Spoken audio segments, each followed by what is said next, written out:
You've been told to be strong by holding it all in, to keep smiling when everything inside feels like it's breaking, to push through, stay quiet, and pretend nothing hurts. But if that worked, why do so many people feel like they're crumbling behind closed doors? Why does life still feel heavy, even when everything looks fine on the outside? The truth is, strength isn't pretending to be okay. It's learning how to feel, how to let go, how to stand in the middle of chaos and still be at peace. And Buddhism holds the map. For thousands of years, Buddhist masters have taught a different kind of power.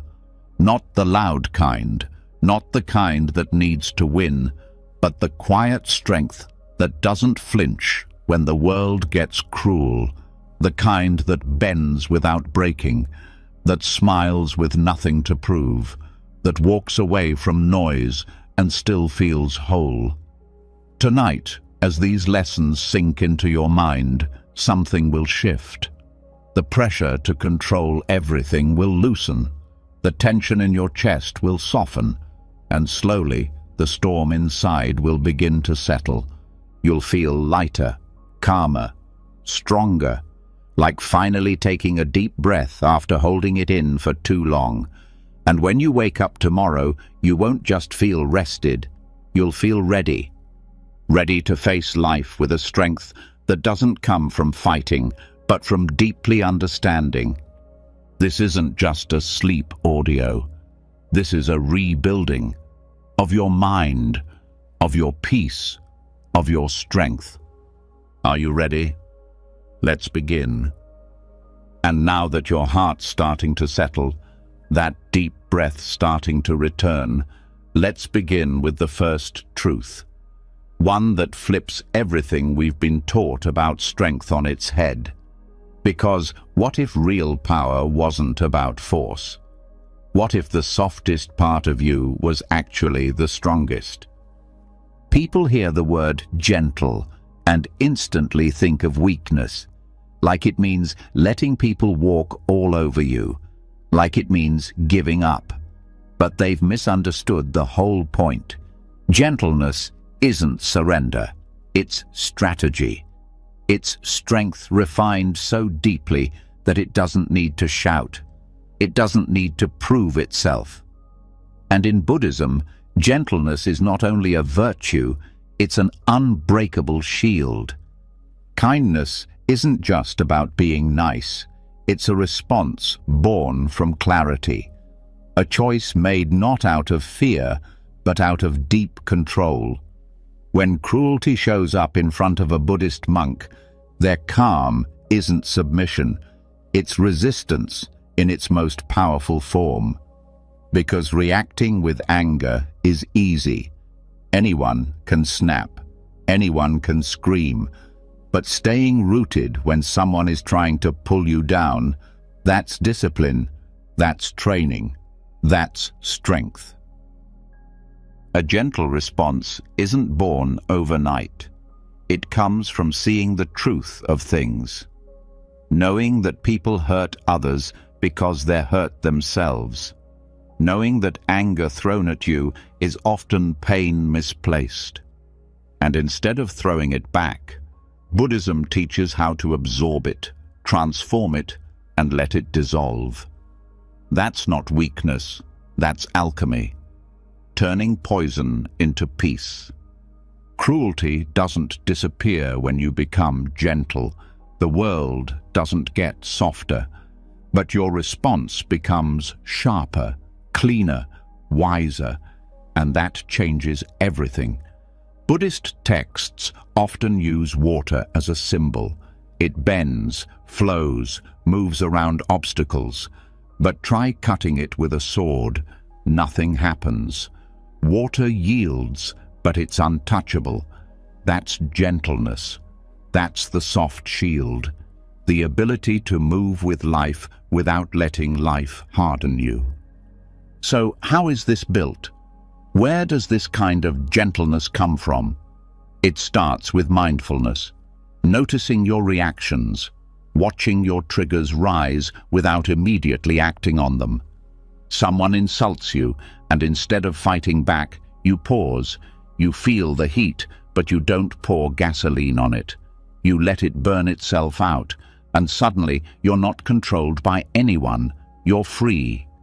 That pause, that's the shield forming. That gap between stimulus and response is where Buddhism plants its seeds. Because in that space, you get to choose. Do you repeat the same angry patterns that keep hurting you? Or do you respond from something deeper, something still, something strong? Every time you choose stillness over reaction, the shield gets stronger. And one day, things that once ruined your day will barely move your peace. Compassion is also part of the shield, not the soft, fluffy kind that says, "It's okay" to everything, but the razor-sharp kind that sees clearly. That says, "I understand where your pain is coming from, but I don't have to take it on." Buddhist compassion includes boundaries. It's not about fixing everyone or sacrificing yourself. It's about seeing suffering and not adding to it. Sometimes that means saying no. Sometimes it means walking away without anger. That's real power, when you can walk away from fire without carrying the smoke with you. And here's where it gets deep.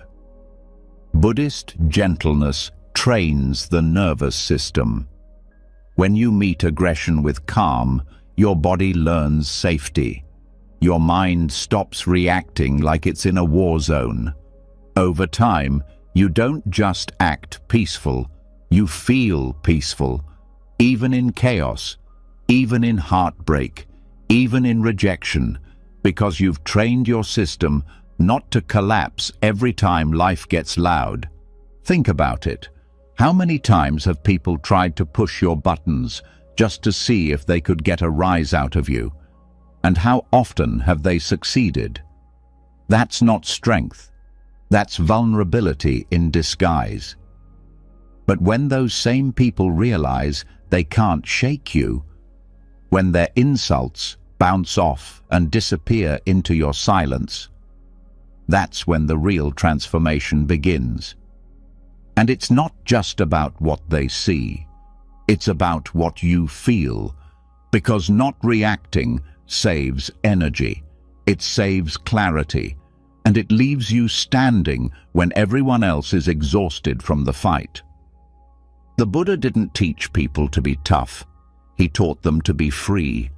And freedom doesn't come from dominating others, it comes from mastering yourself. That's why Buddhist strength is quiet. It's not on display. It doesn't beg for approval. It doesn't need applause. It's strong in its stillness. And when tested, it doesn't crack. It absorbs. It watches. It learns. Then it responds, not with force, but with precision. Even when people attack with words, the Buddhist path teaches, don't take it in.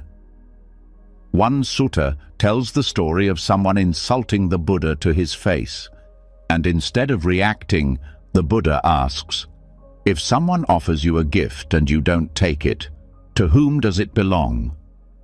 The answer is clear. Insults are gifts you don't have to accept. When you leave them untouched, they return to the sender. That's not weakness. That's elegance. That's grace. That's the soft shield in action. And this doesn't mean you let injustice win. It means you don't let injustice turn you into the thing you're standing against.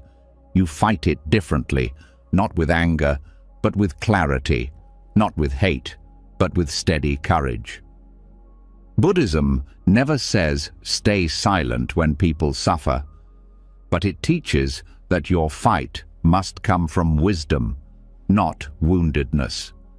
That's how your shield doesn't just protect you, it protects others too. The deeper teaching here is about energy. Anger is draining, retaliation is heavy, Carrying resentment is like wearing armor made of stone. But gentleness is light. It doesn't hold grudges. It doesn't keep score, and yet it endures. Gentleness has stamina. It keeps you moving when others are stuck in their battles. It lets you flow forward while they're still fighting ghosts in their minds. And here's the paradox. The more gentle you become, the more people respect you. Not because you demand it, but because they can feel your centeredness. It's magnetic. They know they can't manipulate you. They know their chaos can't reach you. And that kind of presence? It changes rooms. It shifts conversations. It transforms relationships without ever needing to raise your voice. One of the most powerful Zen sayings is, "The bamboo bends in the wind, but does not break." That's the whole path. You don't resist life. You adapt. You stay rooted but flexible. And in doing so, you become unbreakable. Because true strength isn't about being rigid. It's about knowing when to stand still and when to move, when to speak and when to stay silent, when to hold on and when to let go. People think of gentleness as passive, but Buddhist gentleness is deeply active. It watches every moment. It listens carefully. It moves with wisdom. It chooses its words. It decides not to let the world write its story. That's power. The power to choose your peace every single time. There's also something sacred about the quiet power of metta, loving kindness. Not for show, not as a spiritual mask, but as a lived reality. Wishing well to those who've hurt you, not because they deserve it, but because carrying hate only poisons your own mind. That's one of the most brutal and freeing teachings of Buddhism. Let go, not because they're right, but because you deserve peace. That's gentleness. That's maturity. That's strength so deep it doesn't need revenge.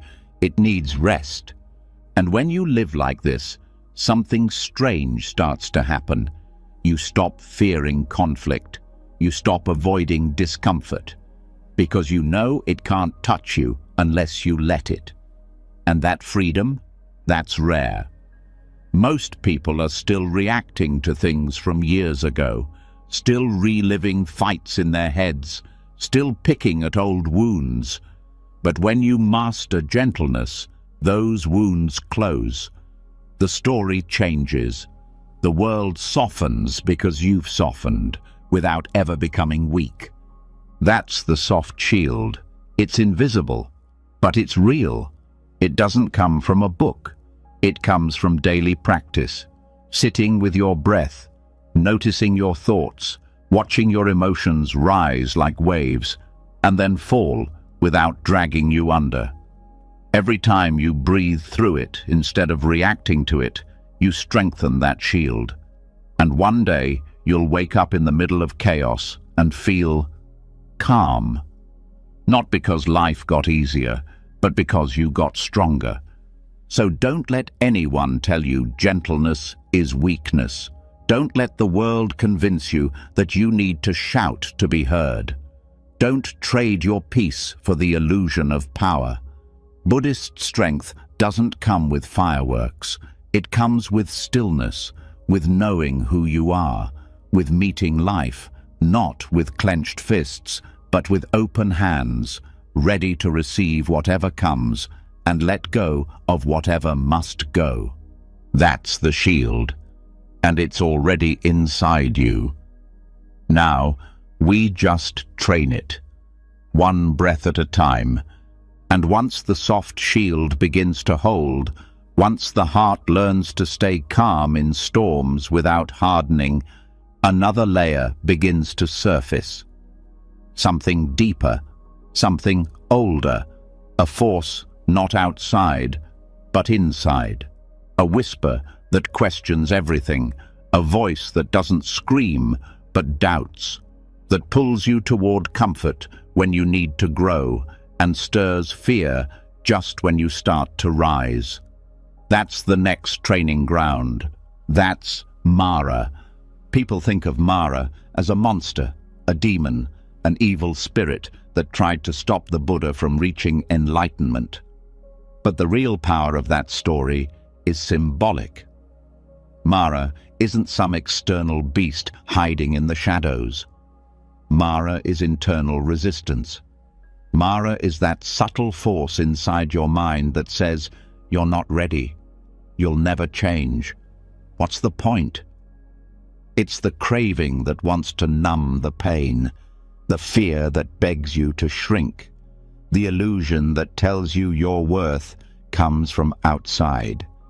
This is where the real strength begins to form, not in silence or stillness, but in staring Mara in the face and not flinching, not running, not distracting, but seeing clearly.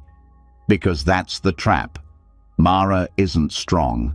He only wins when he's unseen, when he's disguised as logic, when his voice sounds like your own. The second you expose him, the illusion weakens. The mind begins to clear. When the Buddha sat under the Bodhi tree, Mara didn't come with fire or weapons. He came with pleasure, doubt, and fear. He offered desires to distract, questions to confuse, threats to scare. And what did the Buddha do? He didn't fight. He didn't run. He just sat, completely still, and said, "I see you, Mara." That sentence is everything. It's the ultimate turning point, not just in the myth, but in your life too. Because every day, Mara shows up. Every time there's an urge to delay what matters. Every time fear whispers, "Don't try." Every time the past repeats in your mind like an old song on loop, trying to drag you back. That's Mara. And Buddhism doesn't say, destroy him. It says, see him, know his tricks, understand how he moves, and by doing that, you stop being his puppet. One of Mara's strongest tools is desire. Not the healthy kind that motivates, but the kind that blinds, that convinces you happiness is one more purchase away, one more relationship, one more validation. The kind of wanting that keeps the heart always reaching but never resting. Buddhism calls it tanha, thirst. And like salt water, the more you drink, the thirstier you get. The trap of tanha isn't in wanting, it's in thinking the object will fix the feeling. You want love to stop feeling lonely, success to stop feeling small, status to stop feeling invisible, but none of it sticks. Because what's being chased isn't the object, it's relief. And relief, real relief, doesn't come from outside. It comes from seeing the desire, sitting with it, and realizing it passes. And that's the clarity Mara doesn't want you to have. Because once you sit long enough with a craving without feeding it, you see through it. It starts to fade. The body shakes less. The mind gets quieter. The monster starts to shrink. And now you're not controlled. Now you're choosing. That's power. But it's not just desire. Mara also brings fear, and this kind of fear is sneaky. It shows up not to protect you, but to limit you. It wraps itself in logic. What if you fail? What will people say? You're too late. But fear that repeats is often not truth, it's habit. It's the nervous system replaying old stories, trying to keep you in familiar pain because it's easier than unfamiliar growth. So how do you train clarity in the middle of fear? You stop running. You breathe into it. You watch how the body reacts. You watch how the story builds in your head, and then you question it. You ask, is this real? Is this now? Is this helpful? And just like that, the fog starts to thin. That's what Buddhist practice sharpens, the ability to question the voice in your head without being controlled by it. This isn't the same as toxic positivity. Buddhism doesn't say, ignore your pain. It says, explore it. Be curious. Be direct. If a doubt keeps returning, don't push it away. Ask where it comes from. Doubts are like messengers. Sometimes they show up just to help you see where your confidence was borrowed instead of built. Sometimes they're here to show you a belief that needs updating. Either way, doubt becomes useful. And once something becomes useful, it stops being a threat.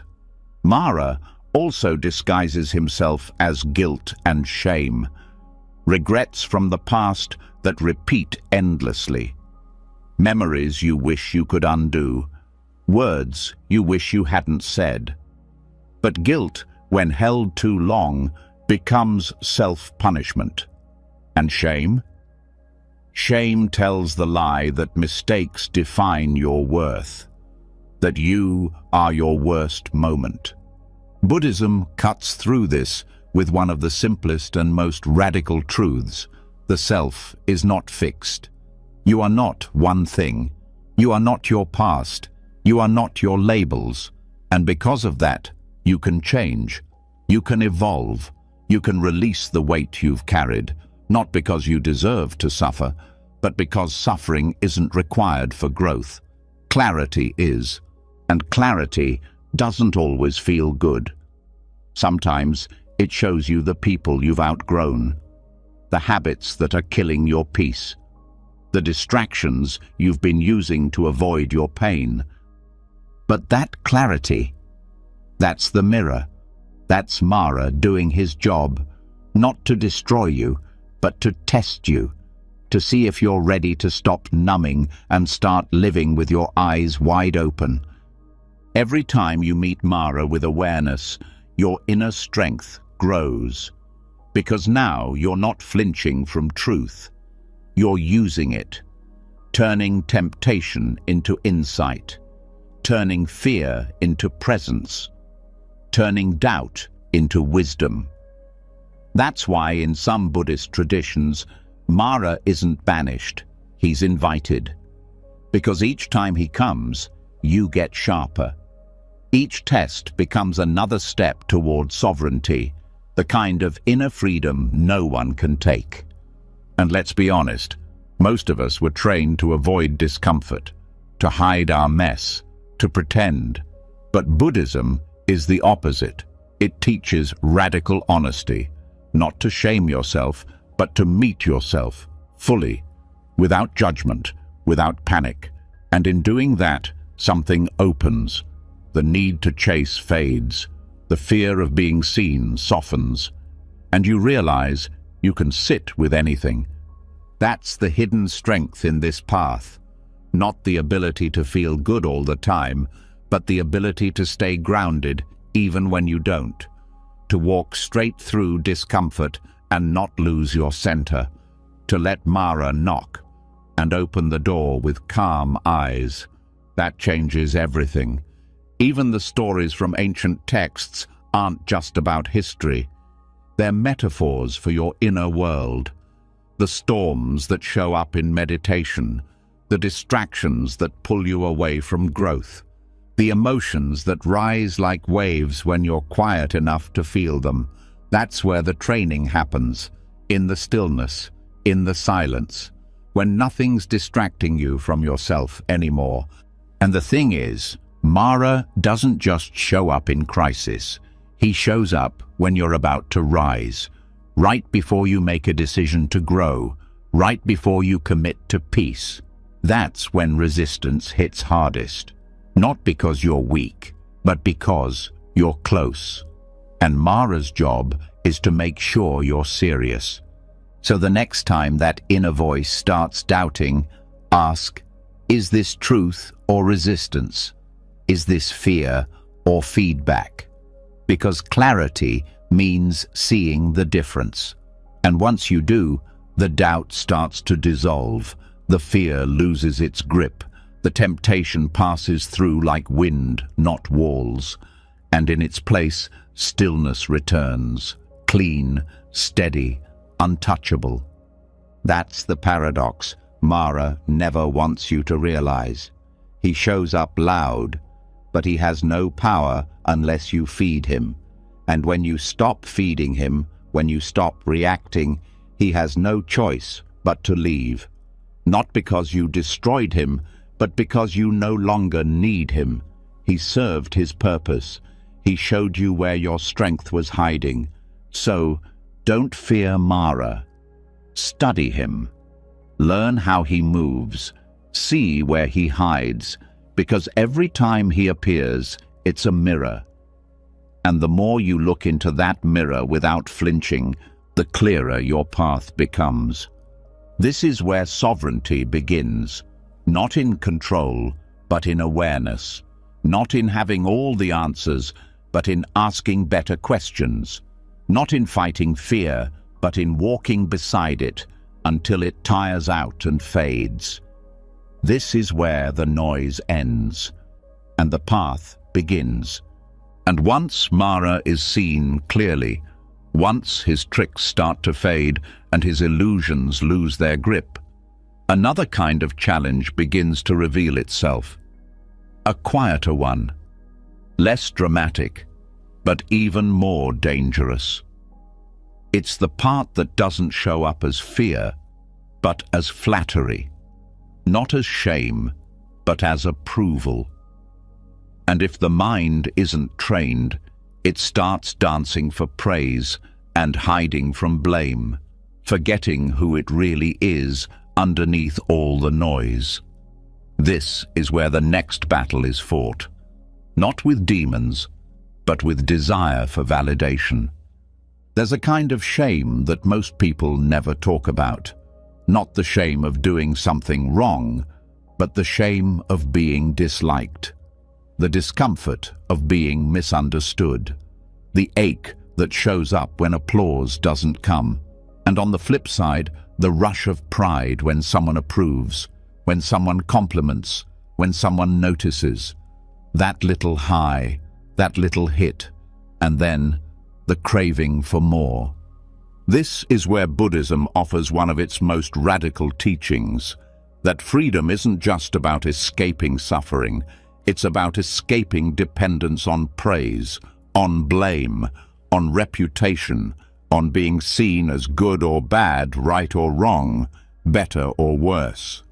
The Buddha called these the 8 worldly winds: pleasure and pain, gain and loss, praise and blame, fame and disrepute. And the teaching is simple. If your peace rises and falls with any of them, you're still in chains. The goal isn't to stop feeling.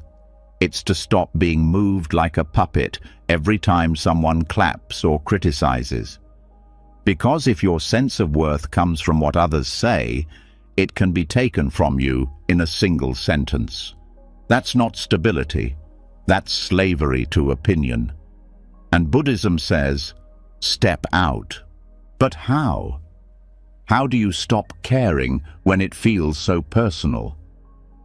The answer is in what's called noble shame, a kind of inner compass that doesn't need the outside world to tell it what's right or wrong. It's the opposite of social shame, which comes from fearing what others think. Noble shame is private. It comes from knowing what aligns with your truth and refusing to betray that, no matter what the crowd says. This is where real power begins to grow. Because once you stop chasing approval, your actions become cleaner. You're not trying to look kind. You are kind. even when no one sees it. You're not trying to look wise. You stay silent even when speaking could make you look smart. You don't jump at every chance to defend yourself because your peace isn't on trial.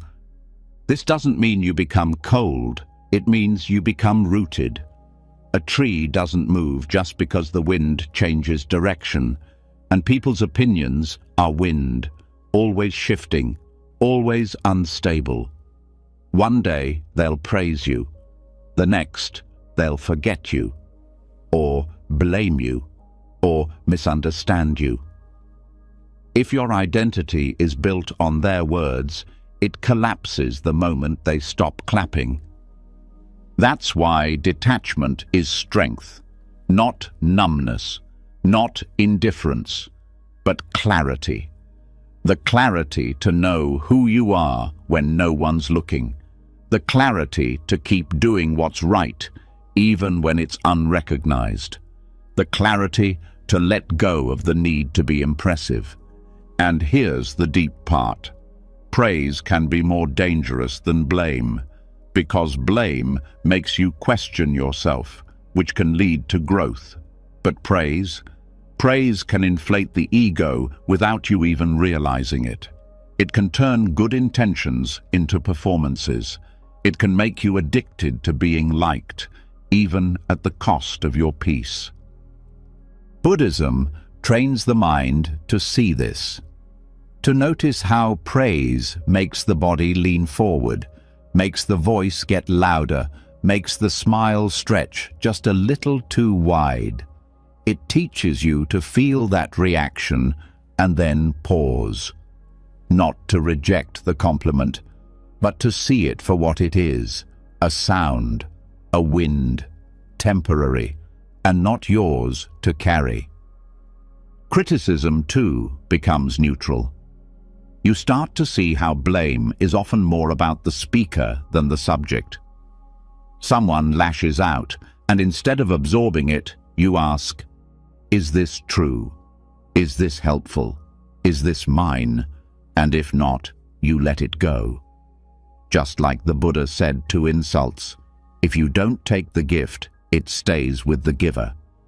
This way of living doesn't make you disconnected. It makes you untouchable, not in a distant, aloof way, but in a peaceful, steady way, where your sense of self doesn't swing with the opinions of others, where you're not chasing approval and hiding from criticism like a child begging for attention. You grow out of that cycle, and your life becomes simpler. Monks train this from the first day. When they shave their heads, it's not just about humility, it's about letting go of identity built on looks.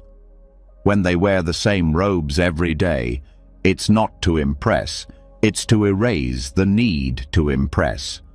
When they go barefoot with a bowl, it's not because they lack, it's because they want to unlearn the idea that status equals worth. This is where the discipline begins. Every time someone compliments you and you don't let it inflate you, you gain freedom.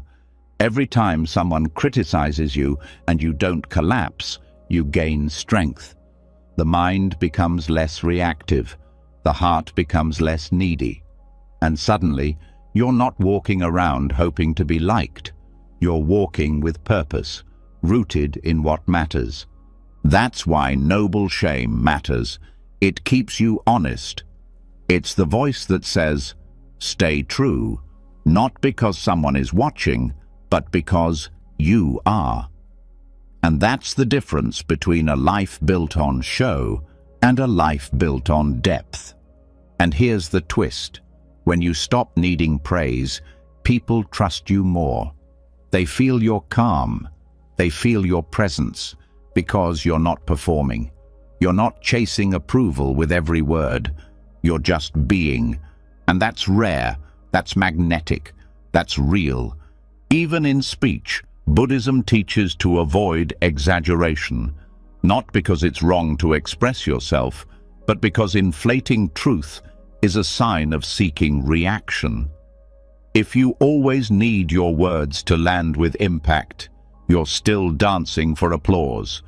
But when you speak simply, clearly, without trying to impress, that's when truth cuts through.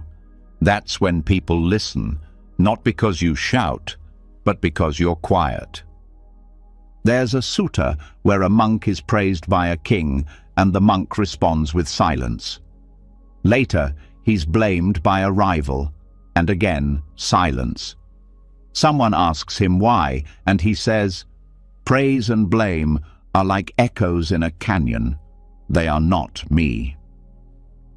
That's the teaching, to hear the echo, but not become it. And yet, this isn't a rejection of connection, it's a refinement. Because the more detached you become from external noise, the more honest your connections become. You're no longer pleasing people to avoid discomfort. You're no longer twisting your truth to win approval. You're present, real, unshakable. There's also a reason why monks meditate on death, not to be morbid, but to remember that opinions die with time, that all the people who ever judged you will one day vanish, and the only thing left will be your own mind. That's the ultimate reminder. You're not living for likes. You're living for clarity. So if someone praises you, smile, but don't hold it. If someone blames you, breathe. But don't carry it. Let it pass through. Let the winds blow without losing your balance, because the more you need praise, the easier it is to be manipulated. But when your joy no longer depends on applause, you become free. This freedom is silent. It's not flashy. No one claps for detachment. But inside, you'll feel the shift, the calm, the space. And that's when you know you're living from truth, not reaction. This is the noble shame, the internal compass, the refusal to abandon your center just to fit in. And once it's lit, it never goes out. And once the need for validation quiets, once the heart stops being pulled by praise or crushed by blame, what's left is something rare. Silence. Space. A kind of internal emptiness that most people fear, but that in Buddhism becomes the birthplace of strength. Because once there's nothing left to chase or defend, discipline begins. Not the harsh kind, not forced, but clean, quiet, grounded. And this is where the monk's begging bowl comes in, not as a symbol of poverty, but as a symbol of power, because only the empty bowl can be filled, and only the empty mind can truly choose. The bowl the monk carries isn't just for food. It's a tool for training the mind, to hold nothing, to expect nothing, and to receive everything with presence. The world moves fast. There's noise from every angle, tasks, opinions, goals, cravings. The mind gets stuffed like an overflowing cabinet, full of what it doesn't need. And when the time comes to find clarity, there's no room left. No space to think, no space to see. But the monk's bowl teaches a different rhythm. One of waiting, one of accepting, one of choosing simplicity, not because there's no other option, but because there is, and you walk away from it. That's where discipline begins. Not in strict rules or punishment, but in space. When you make space, you see your habits clearly. You notice the urge to fill every moment with stimulation. You notice the craving to keep scrolling, keep talking, keep planning. But in Buddhism, silence is not emptiness. It's awareness. It's the place where real transformation happens. And that's why the bowl is kept empty, because its power isn't in what it holds, but in what it's ready for. This isn't just metaphor, it's mental training. Every time you create space instead of filling it, you're practicing discipline. Saying no to excess food, excess talk, excess planning. It's not about deprivation, it's about precision, knowing what you need and letting go of the rest. That's the sharp edge of the practice, not adding more, but removing what's in the way. The empty bowl also breaks the illusion of control. When the monk walks through the village, they don't demand. They wait. They receive.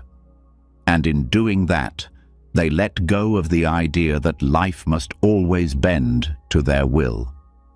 That's a deep strength most people never touch, because the modern mind wants to control everything, outcomes, people, reputation. But control breeds anxiety. Emptiness breeds trust. Trust that life will give what is needed, not what is wanted. Trust that nothing added is better than something forced. And trust that stillness can hold more truth than endless noise. This is the discipline that builds resilience. Because when you stop needing the next thing to feel full, you're no longer vulnerable to what's taken away. In chaos, the one who needs less is always stronger, not because they've given up, but because they've stripped away what weakens. The empty bowl doesn't resist the world. It moves through it lightly. It's carried without heaviness. That's the training. You don't need to force your life into shape. You need to stop filling every crack with distraction. Then the shape reveals itself. Mental clarity is born here. Because once you stop pouring every thought into action, once you let your mind rest, it starts to show you what matters. The noise clears, the fog lifts. You begin to notice what's really going on, not just in the world, but inside. The patterns, the cycles, the habits that sneak in and repeat when you're not watching. The empty bowl is what catches those without judging them, without grabbing them. It just holds space. This kind of discipline isn't about suffering. It's about sharpening. Sharpening the mind to feel more, not less. Sharpening awareness to catch thoughts before they spiral. Sharpening speech to say less, but mean more. In Buddhism, restraint isn't about fear, it's about strength. The strength to stop before habit takes over. The strength to breathe instead of react. The strength to stay light in a world that wants to weigh you down with everything. And the bowl keeps teaching. It reminds the monk every day to return to basics. No matter what wisdom is gained, no matter what insights arise, the bowl must still be cleaned, carried, and emptied. That's humility. That's the daily reminder. Nothing is owed, nothing is permanent, and the mind must remain open to receive the present moment as it is, not as it was planned to be. This is why Buddhist temples are often so simple. The walls are bare, the robes are plain, the rituals are quiet, because it's not about what you add, it's about what you clear away. Complexity is not depth, simplicity is. And in simplicity, the mind becomes disciplined not through pressure, but through space. That's the core teaching. Don't just do less, need less, want less, attach less. And in that detachment, you find a peace no possession can buy. Even in speech, the empty bowl shows up. Speaking less doesn't mean thinking less. It means thinking deeper, watching your words, pausing before you respond, letting silence do its work. That's where power begins to grow, because a person who can sit in silence without needing to fill it is a person who cannot be manipulated, cannot be rushed, cannot be pushed into reacting. And that kind of presence is discipline, because it doesn't come naturally. It comes from practice. The body trains this too. Buddhist monks eat 1 or 2 small meals a day, not because of a rule, but because they've studied what the body really needs. And in that study, they've found clarity, because too much food fogs the mind. Too much stimulation numbs the senses. And when the body is overloaded, the mind has to work twice as hard to stay clear. So they keep it light, they keep it lean, and in that simplicity, energy returns. The same goes for possessions. The bowl holds what is needed, not what is desired. And so the monk doesn't carry bags of belongings. There's no need. Every item is intentional. Every tool is used. And this teaches the mind to let go of attachment to things that only clutter the space where presence should be. That's discipline, not just choosing what to carry, but what not to. And then there's time. The empty bowl teaches time too. Because when you stop filling your life with unnecessary tasks and distractions, time stretches. The day slows. You begin to see where your attention is leaking, where your energy is being wasted, and you pull it back. That's how the disciplined life isn't exhausting. It's efficient. It's focused. It knows what to do and when to stop. The world around you won't understand this at first. They'll see emptiness as lack, stillness as laziness. But over time, they'll feel the shift. You'll walk differently, speak differently. Your presence will feel grounded, uncluttered, awake. And people will start to notice, not because you're loud, but because your energy is clean. That's what the bowl does. It purifies your actions, your intentions, your mind. And when hardship comes, and it always does, the empty bowl holds space for it.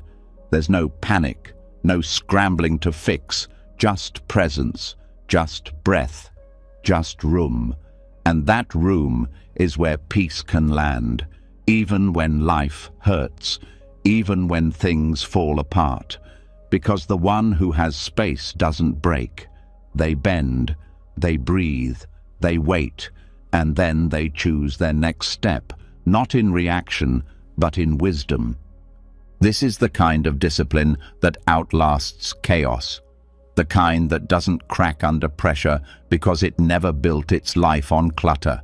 The bowl stays empty, and because it's empty, it's ready, always ready for whatever the next moment brings.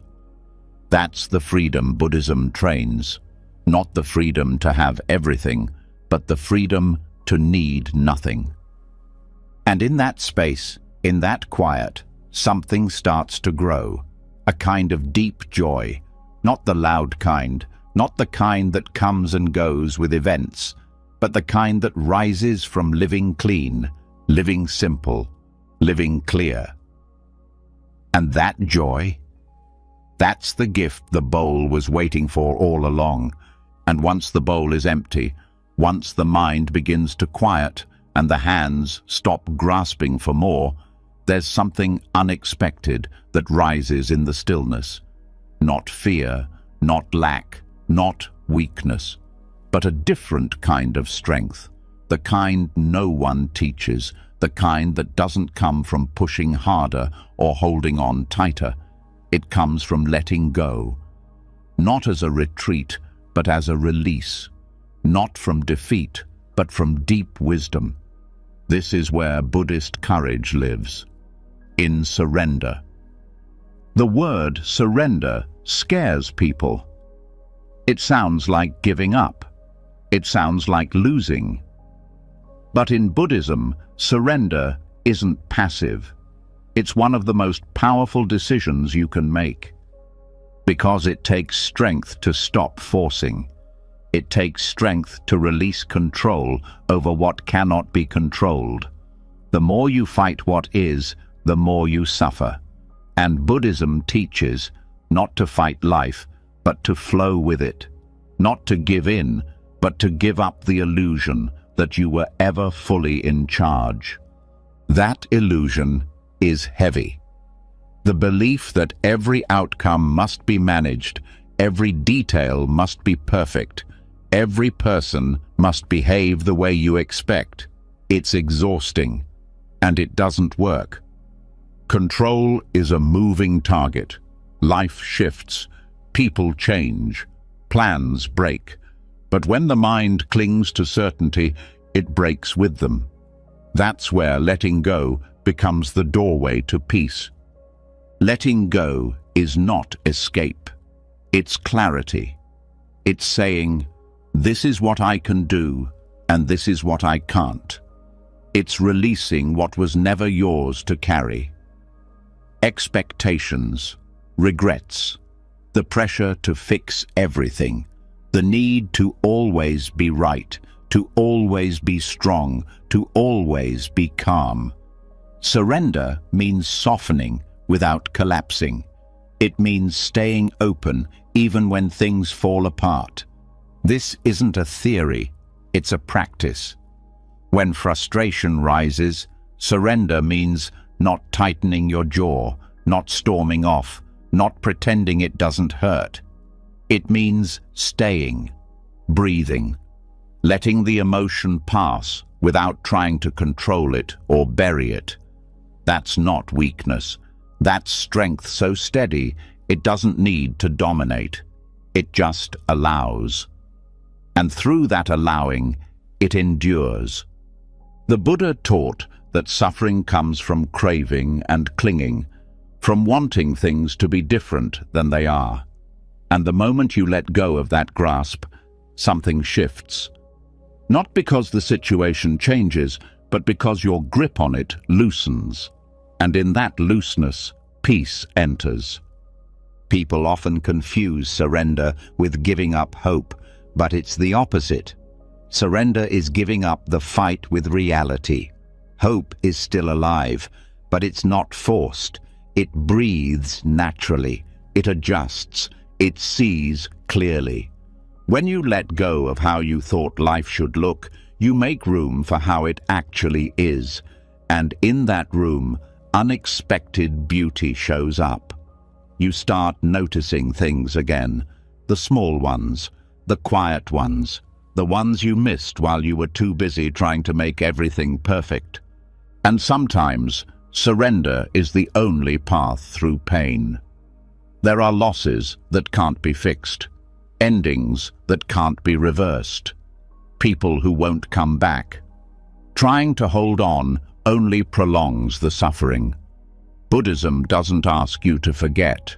It asks you to accept, to grieve fully, to feel deeply, and then to let the moment go when it's ready to leave. That's where resilience is born, not in resisting the storm, but in standing through it without collapsing. This kind of strength is quiet. No one applauds you for it. No one sees the courage it takes to wake up every day with a heart that's been broken and still let it open again. No one sees the restraint it takes to stop yourself from fixing what isn't yours to fix. But inside, you feel it. That calm, that space, that clarity. That's the reward of surrender. Not applause, but peace. Even in relationships, surrender changes everything. When you stop needing others to behave a certain way to feel okay, you become free. You can love without control. You can support without attachment. You can listen without needing to fix. That doesn't mean you stop caring. It means you care without chaining your happiness to someone else's actions. That's love with boundaries, compassion without collapse. Surrender also deepens presence, because control always lives in the future, trying to shape what hasn't happened yet. But surrender lives now. It says, "This moment is enough. I don't have to escape it. I don't have to manage it. I just have to meet it." That's why meditators are trained to observe the breath without changing it. Not because the breath is magical, but because it's real. It's now. And learning to be with what is, without manipulation, trains the mind to surrender in daily life too. And this surrender ripples outward. It touches your work, your goals, your plans. You still act, you still dream, but you stop tying your identity to the outcome. You do what needs to be done, and then you release the result. That's the teaching of karma. Not that you control everything, but that you influence reality through action, without obsession over how it plays out. When the Buddha reached enlightenment, he didn't gain superpowers. He didn't start controlling the world. He simply stopped resisting it. He saw that everything is impermanent, that craving creates suffering, that letting go brings peace, and that surrender, true surrender, isn't a fallback. It's a doorway into clarity, compassion, and freedom. This isn't about being passive. It's about being wise. When it's time to act, you act. When it's time to speak, you speak. But you don't force. You don't chase. You don't grip life like it owes you something. You flow with it. And in that flow, your power is revealed. A kind of power that doesn't burn out. Because it's not trying to hold the whole world together. It's just holding space for it to unfold. This discipline shows up in the smallest moments.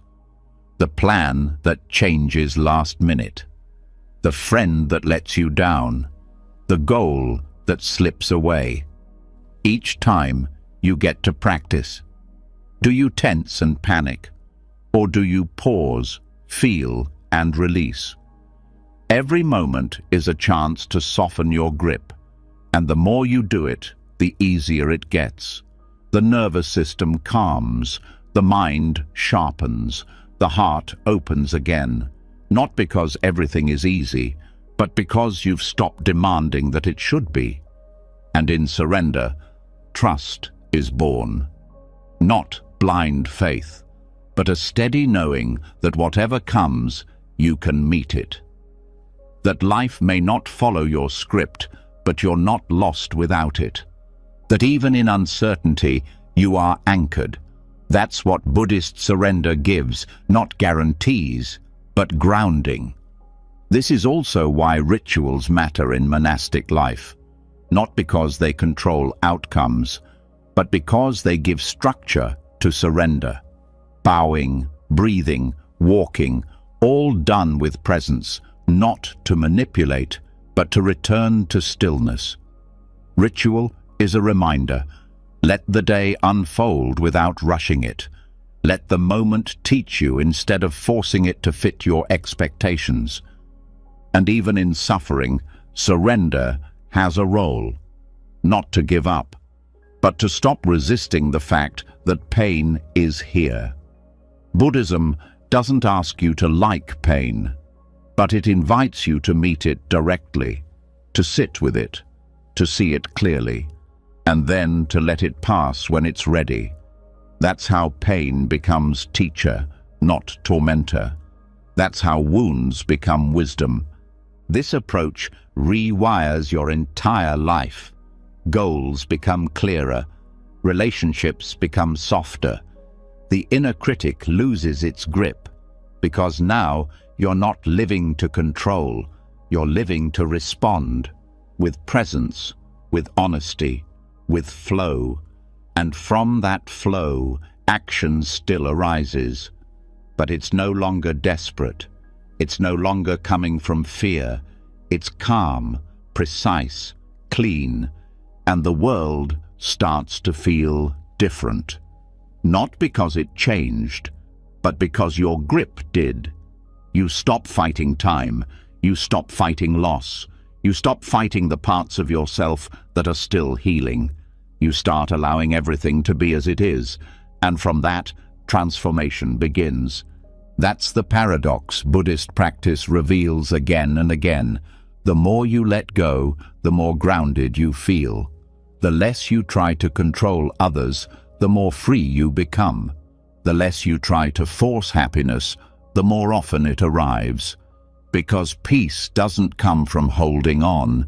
It comes from releasing what was never yours to carry in the first place. And that's the kind of strength most people never discover. Because it doesn't look strong on the outside, it doesn't perform. But inside, it's steady, it's calm, it's clear. And when life throws its next challenge, because it always will, you won't have to brace. You'll breathe, you'll open, you'll respond. This is surrender. This is strength. And once the grip is released, once the weight of control is finally set down, what starts to rise is not weakness, not emptiness, but a quiet kind of beauty. Something delicate yet steady, something soft yet indestructible. The kind of strength that doesn't come from avoiding pain, but from blooming directly out of it. Buddhism doesn't just teach how to endure suffering, it teaches how to grow through it. Not in spite of it, but because of it. And nothing expresses this better than the lotus. The lotus flower has become one of the deepest symbols in Buddhism for a reason. It grows out of mud, thick, sticky, dark mud. The roots twist through filth and sediment, unseen by the world above. And yet what rises through the water is clean, whole, beautiful, unstained by what it came from. That's not just a poetic image, it's the path of practice. It's the truth of transformation, that what tries to bury you can become what grows you. Pain doesn't ruin people. Denial does. Avoidance does. Pretending everything is fine while the heart is silently breaking, that's what withers us.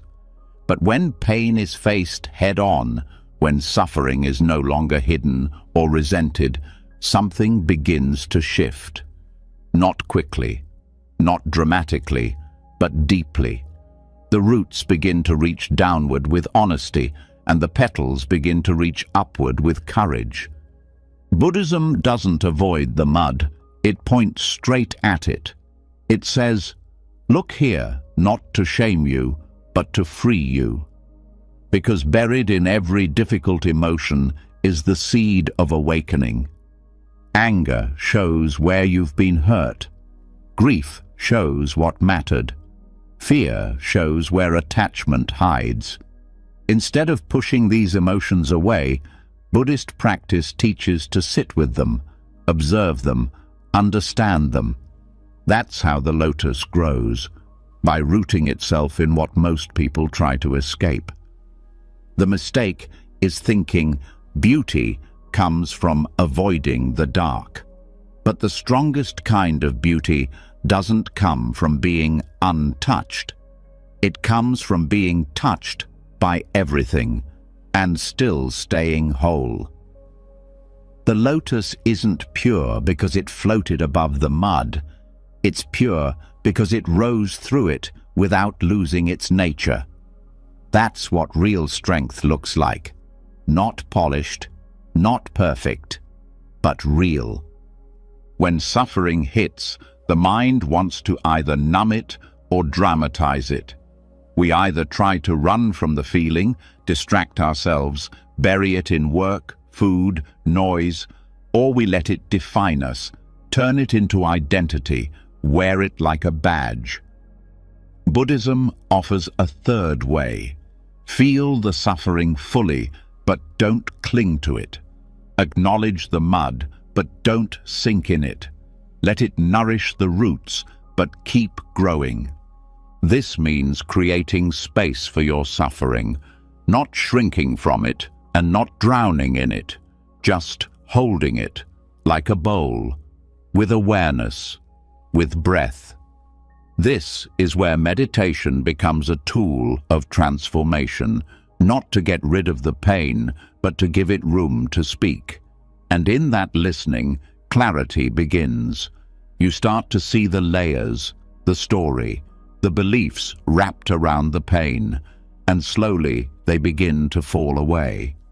It also means letting go of the idea that healing should be fast or linear.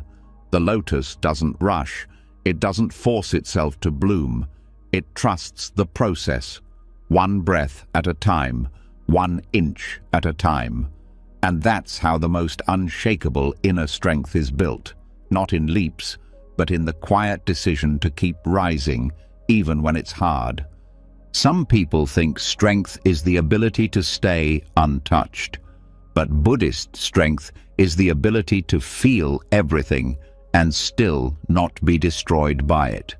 To be fully human, raw, sensitive, open, and still walk forward, still care, still love, still rise. And there's something else the lotus teaches. Nothing has to look perfect for it to be sacred. The mud isn't a mistake. The wounds aren't flaws. They're part of the growth. They're part of the path. Buddhism doesn't promise to erase your suffering. It offers something more powerful, the tools to turn it into wisdom, into presence, into beauty that isn't shallow or performative, but earned through truth. Even tears become part of the water that holds the stem. Even heartbreak becomes the force that cracks open the seed. And when you stop resenting the dark, you begin to see it differently, as compost, as fuel, as the exact material needed for your awakening. But this kind of growth doesn't happen in isolation. That's why in Buddhist communities there's so much emphasis on sangha, spiritual friendship. Because sometimes we need help remembering we're not the only ones in the mud. And hearing someone else speak from their pain, not to complain, but to connect, reminds us that the path is shared. That rising isn't a competition, it's a movement we support in each other. The lotus also reminds us of timing. Each bloom is different. Some people unfold quickly, others take years. There is no rush. There is no comparison. Buddhism asks you to honor your own pace, to listen to your own roots, and trust that growth is happening, even when it feels like nothing is changing on the surface, and even when suffering revisits, because it always does, the approach changes. Instead of asking, "Why is this happening to me?" the question becomes, "What can this teach me now?" That shift alone is transformation. It doesn't take away the pain, but it gives it purpose. It turns the mud into something meaningful, something usable. The lotus is also a reminder that we don't have to be cleaned before we're worthy, that beauty and brokenness are not opposites, that resilience isn't about being untouched, it's about being deeply touched and still returning to peace. In Buddhist art, the lotus often appears beneath the Buddha, not because he stood above suffering, but because he rose through it. Because his awakening didn't happen in a perfect world, it happened in a painful one, and so does yours. Each time you breathe into the ache instead of numbing it, each time you pause before reacting to your pain, each time you offer yourself kindness in the middle of the mess, the lotus grows. Not visibly at first, not dramatically, but deeply, steadily, and one day it rises above the surface, open and calm, not in spite of the mud, but because of it. This is why the lotus matters. This is why suffering doesn't ruin the path. It is the path. Because what breaks the heart also opens it. What challenges the mind also strengthens it. And what hurts today may one day be the root of someone else's healing when they hear your story and realize they can bloom too. So don't resent the mud. Don't rush the process. Stay with it. Listen to it. Let it change you, and know that deep beneath the surface, something beautiful is already growing, something no storm can drown, something no darkness can stop. This is the strength of the inner lotus, and it's already alive in you.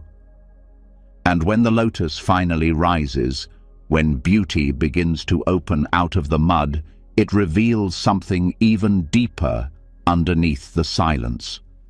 A pulse, a spark, a kind of energy that doesn't settle for calm alone. A fire that comes from looking directly at life's harshest truths and refusing to sleepwalk through them anymore. This is the moment everything shifts. Not because life gets better, but because the illusion breaks. And in that breaking, something fierce wakes up. Buddhism calls this awakening samvega. Samvega is not comfort. It's not peace. It's not soft. It's sharp. It's that feeling that rushes in when the truth hits too hard to ignore. When the smiling mask of life slips, and for a second, everything becomes clear. How fragile it all is. How temporary, how easily everything we cling to disappears. And in that realization, the heart starts beating differently. Not in panic, but in clarity. That's the fire of samvega, the existential shock that doesn't burn you down, but burns away the lies. This feeling isn't talked about often because it's uncomfortable. No one wants to admit that they've built their life on routines that mean nothing, that the job, the status, the constant scrolling, the chasing, it might all be a distraction from something much deeper. But samvega brings that into focus. It's the moment when comfort stops being comfortable and becomes suspicious. When the things that used to soothe now seem hollow. When the background noise of daily life goes silent, and underneath it there's a question: is this it? The Buddha himself felt samvega. He lived in luxury, surrounded by pleasure and comfort, and yet it wasn't enough. One day he saw sickness, aging, death, not just as concepts, but as realities, as futures waiting for all of us. And it broke something open, not into despair, but into urgency. That urgency didn't send him running away. It pulled him into something more honest. He left his comforts, not because he hated them, but because he saw through them. And that seeing became the start of everything. This is the gift of samvega. It wakes you up, not gently, but cleanly. It cuts through distraction and puts you face to face with your own impermanence, your own mind, your own wasted time. And instead of collapsing, something deeper rises, a will to change, a refusal to keep numbing, a hunger for truth that doesn't come from curiosity, but from necessity. And that urgency doesn't mean rushing. It doesn't mean panic. It means presence. Every breath becomes precious. Every moment becomes an opportunity to train the mind. Not because there's time to waste, but because there's finally clarity. The awareness that one day this body will stop breathing, that every conversation could be the last, that every morning is a gift you didn't earn. That's not meant to depress you. It's meant to sharpen you. Samvega asks you to stop waiting, to stop living like there will always be more chances, to stop thinking healing can wait until next year or truth will just appear on its own. It asks you to take responsibility, not with guilt, but with power. To see that every time you ignore your inner work, you are silently agreeing to keep suffering. And once you see that clearly, you stop making those quiet agreements. This is where real practice begins. Not because someone told you to meditate, not because it sounds spiritual, but because the voice inside that kept you distracted has finally gone quiet. And in that silence, the desire to wake up becomes stronger than the desire to stay comfortable. And yet, Samvega isn't sustainable by itself. That sharpness, that shock, it has to be balanced. It needs fuel. That's where pasada comes in. It means clarity and confidence. Faith, not in a religion, but in the path. The sense that, yes, this world is fleeting, but something in you is capable of meeting it, capable of rising through it. So, Samvega shakes you, pasada steadies you, and together they build momentum. This momentum is different from motivation. Motivation fades. Samvega doesn't, because it's not emotional, it's existential. It doesn't ask how you feel, it shows you what's real. And once you've seen the truth, you can't unsee it. You can ignore it, but it'll keep whispering, in the quiet moments, in the mirror, in the sudden sting of a hospital visit, or a phone call you didn't expect. That's when the fire reignites. That's when the training calls you back. And training doesn't always look like discipline. Sometimes it's just showing up. Sitting with your thoughts even when they're messy. Watching your patterns even when they hurt. Saying no to the comfort that keeps you numb. That's where strength grows. Not in easy wins, but in showing up after everything soft has been stripped away. Because the truth is, most people live like they'll never die. Like there's endless time. That illusion is cozy, but it's a trap. Samvega breaks it. Not to scare you, but to free you. To remind you that life is urgent. Not in a stressful way, but in a sacred way. Urgent because it matters. Urgent because you don't get to repeat this day, this version of you, this chance to respond with awareness. And once that urgency is alive, everything changes. You stop complaining about small things. You stop needing the approval that used to anchor you. You stop putting off the changes your soul has been begging for. You stop compromising your peace for distractions that never gave it to you in the first place. Urgency makes everything clearer, cleaner, sharper. Even the way you love changes. You no longer wait to express it. You stop assuming people know. You soften, not because you're weak, but because you know the clock is ticking and resentment isn't worth your breath. You forgive quicker, not because the past was okay, but because carrying it forward is a waste of sacred time. That's the kind of emotional clarity that only Samvega brings. And when it comes to your practice, your real, personal, internal work, it's no longer something on your to-do list. It becomes the center, the way you start and end your day. Not because someone told you to, but because you know the cost of drifting. The cost of sleeping through life while waiting for some future version of peace. There is no future version. There's only now. And now is when strength is built. Samvega also dismantles arrogance. When you realize that everything you've built, everything you've earned, every structure you've trusted, all of it can fall apart without warning, You start to walk differently, not scared, just more awake, more grounded. You become less reactive, not because you're passive, but because you know how much energy is wasted on things that don't matter. That's not detachment, that's focus. And that focus isn't rigid, it's alive, it listens, it adjusts. Because samvega doesn't make you cold, it makes you precise. You become more kind, not less, more present, not aloof, because you start treating time like the sacred currency it is. You start treating your body like the temporary home that it is. You stop needing drama to feel alive and start finding depth in the simplest moments. A walk, a breath, a conversation held with full attention. This urgency is the fuel behind every serious Buddhist practitioner.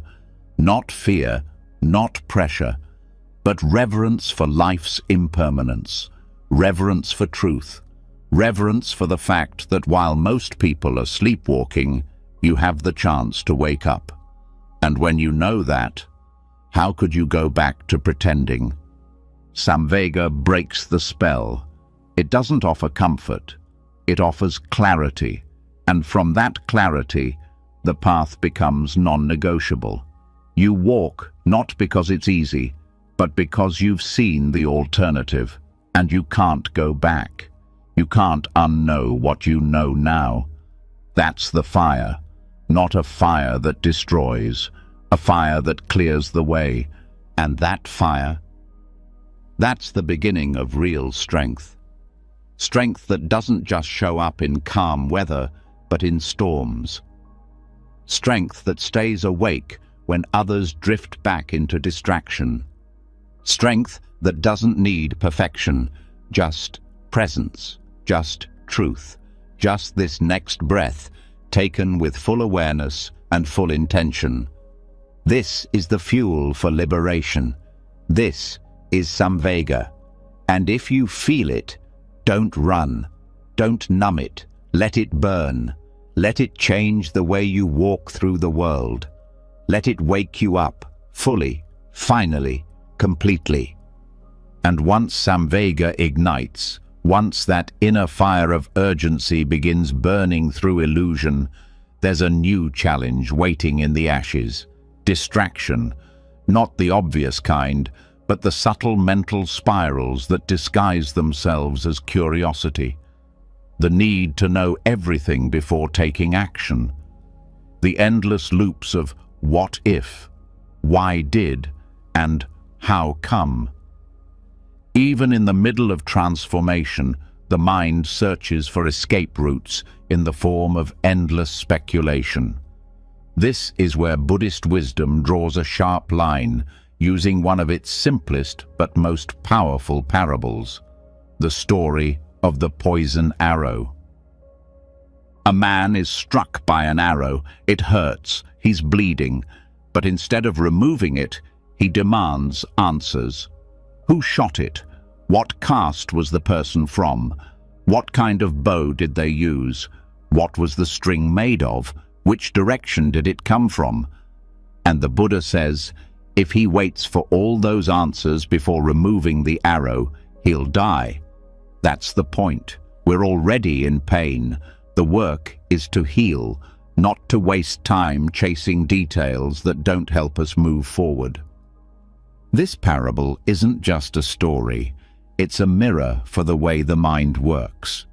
Pain shows up in life, and instead of meeting it directly, we get tangled in questions that lead nowhere. Why did this happen to me? Why is life unfair? Why do people change? These aren't bad questions, but they become traps when they keep us stuck, when they keep us analyzing instead of acting, thinking instead of healing, guessing instead of growing. Buddhism doesn't tell you to stop asking questions. It teaches you to ask better ones, ones that bring clarity, not confusion. The purpose of the path isn't to solve every mystery. It's to see through what doesn't matter. Because mental freedom doesn't come from knowing all the answers. It comes from knowing which questions are worth your energy. This is where the practice of letting go becomes precision, not passive, not vague, but deliberate. You begin to notice the mental habits that drain focus, the conversations you replay in your head, the theoretical arguments that never lead to peace, the deep dive into endless opinions that leave you more anxious, not more wise. All of it is noise, and the mind clings to it because distraction feels safer than facing discomfort directly.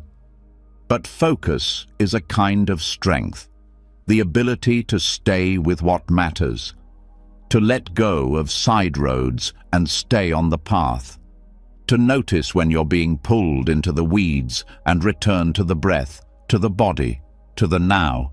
Every time you drop a question that doesn't lead to truth, you build that strength.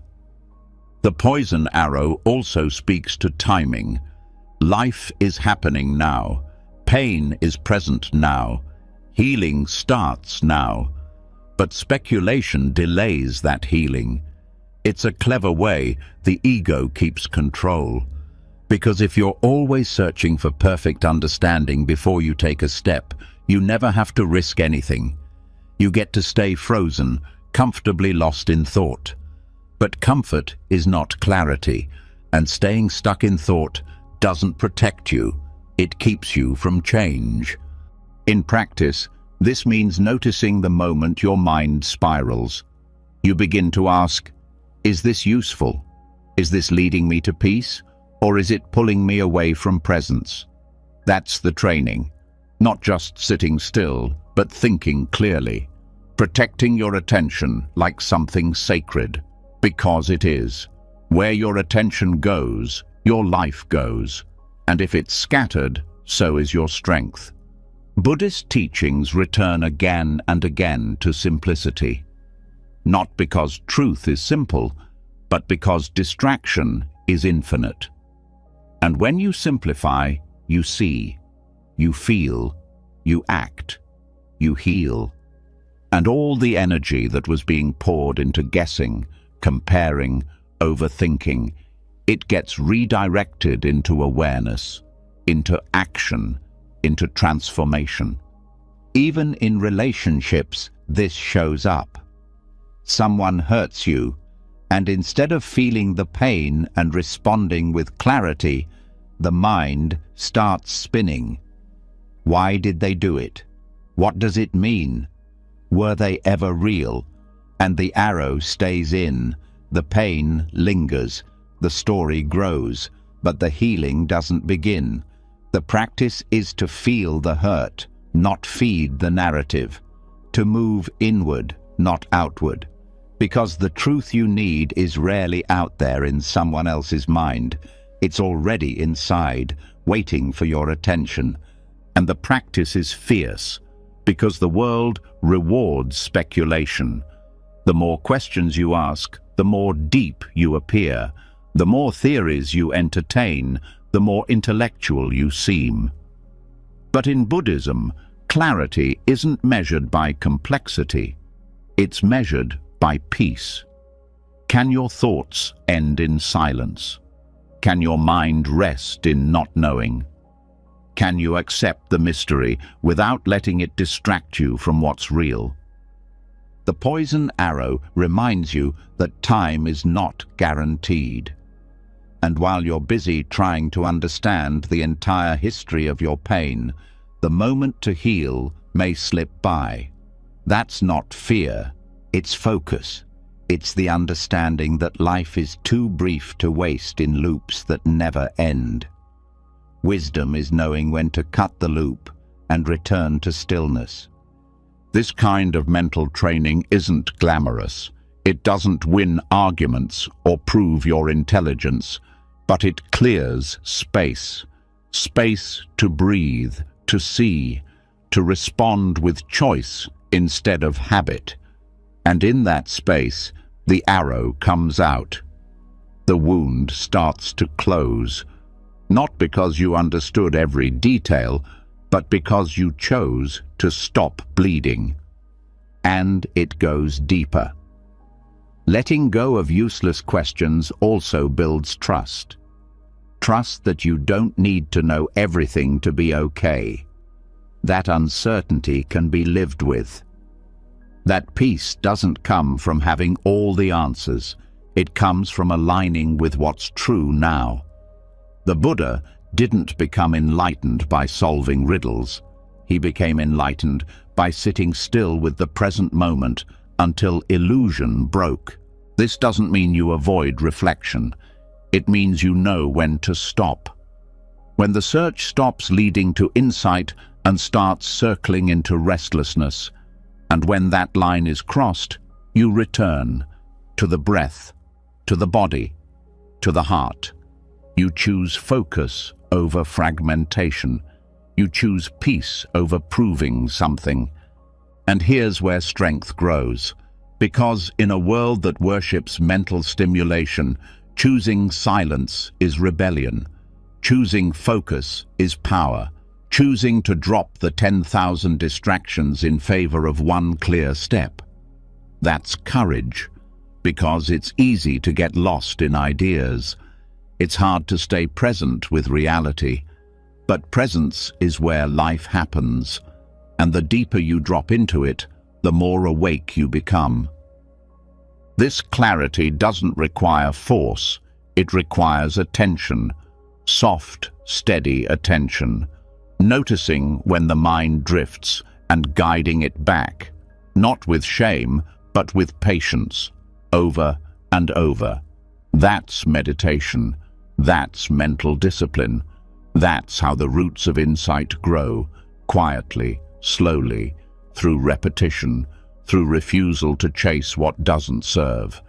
The poison arrow also teaches compassion for yourself, for others. Because once you stop getting caught in unnecessary questions, you start listening differently. You stop arguing just to win. You stop analyzing others like puzzles. You begin to meet people where they are, not in theory, but in truth. You start to hear what's underneath their words, the pain, the hope, the silence, and you respond, not with more questions, but with presence. And presence heals more than answers ever will. It doesn't need to explain, it just needs to be there, fully. And that presence comes from letting go of what doesn't matter, from returning again and again to what does. So when the next distraction comes, the next spiral, the next, "Why did this happen?" Pause. Ask yourself, does this question move me closer to freedom? Or is it another arrow keeping me stuck? And if it's the latter, let it go. Gently, like setting down a heavy bag you didn't know you were carrying. Because the truth is, you don't need every answer. You need focus. You need clarity. You need space to breathe and move and heal. And that space is waiting beneath the noise, beneath the questions, beneath the need to know. That's where strength lives now, not in knowing more, but in knowing what to drop. And once the poison arrow is dropped, once the endless chase for answers is replaced by steady presence, what begins to surface is a different kind of awareness, one that doesn't move with the noise, one that doesn't rush, one that holds still when everything else pulls. And in Zen, this stillness isn't empty. It's sharp, alive, active in its silence. It's not the absence of movement. It's the presence of full control. And nowhere is that taught more clearly than in the practice of Zen archery. In Zen archery, hitting the target isn't the goal. The real aim is the mind, the focus, the state of being in complete alignment. Every breath, every shift, every draw of the bow is about total awareness. Nothing forced, nothing extra, no trying to impress, no chasing perfection. The arrow is released only when the mind is still, when the breath is true, and when the archer has disappeared into the act itself. That's what makes it powerful. That's what makes it spiritual. Because this is not about aggression, it's about precision born from calm. The modern world teaches the opposite. Move faster, work harder, hustle constantly. But Zen says, stop. Stop rushing toward everything. Stop trying to conquer life. Instead, meet it fully, without flinching. And that meeting only happens in stillness.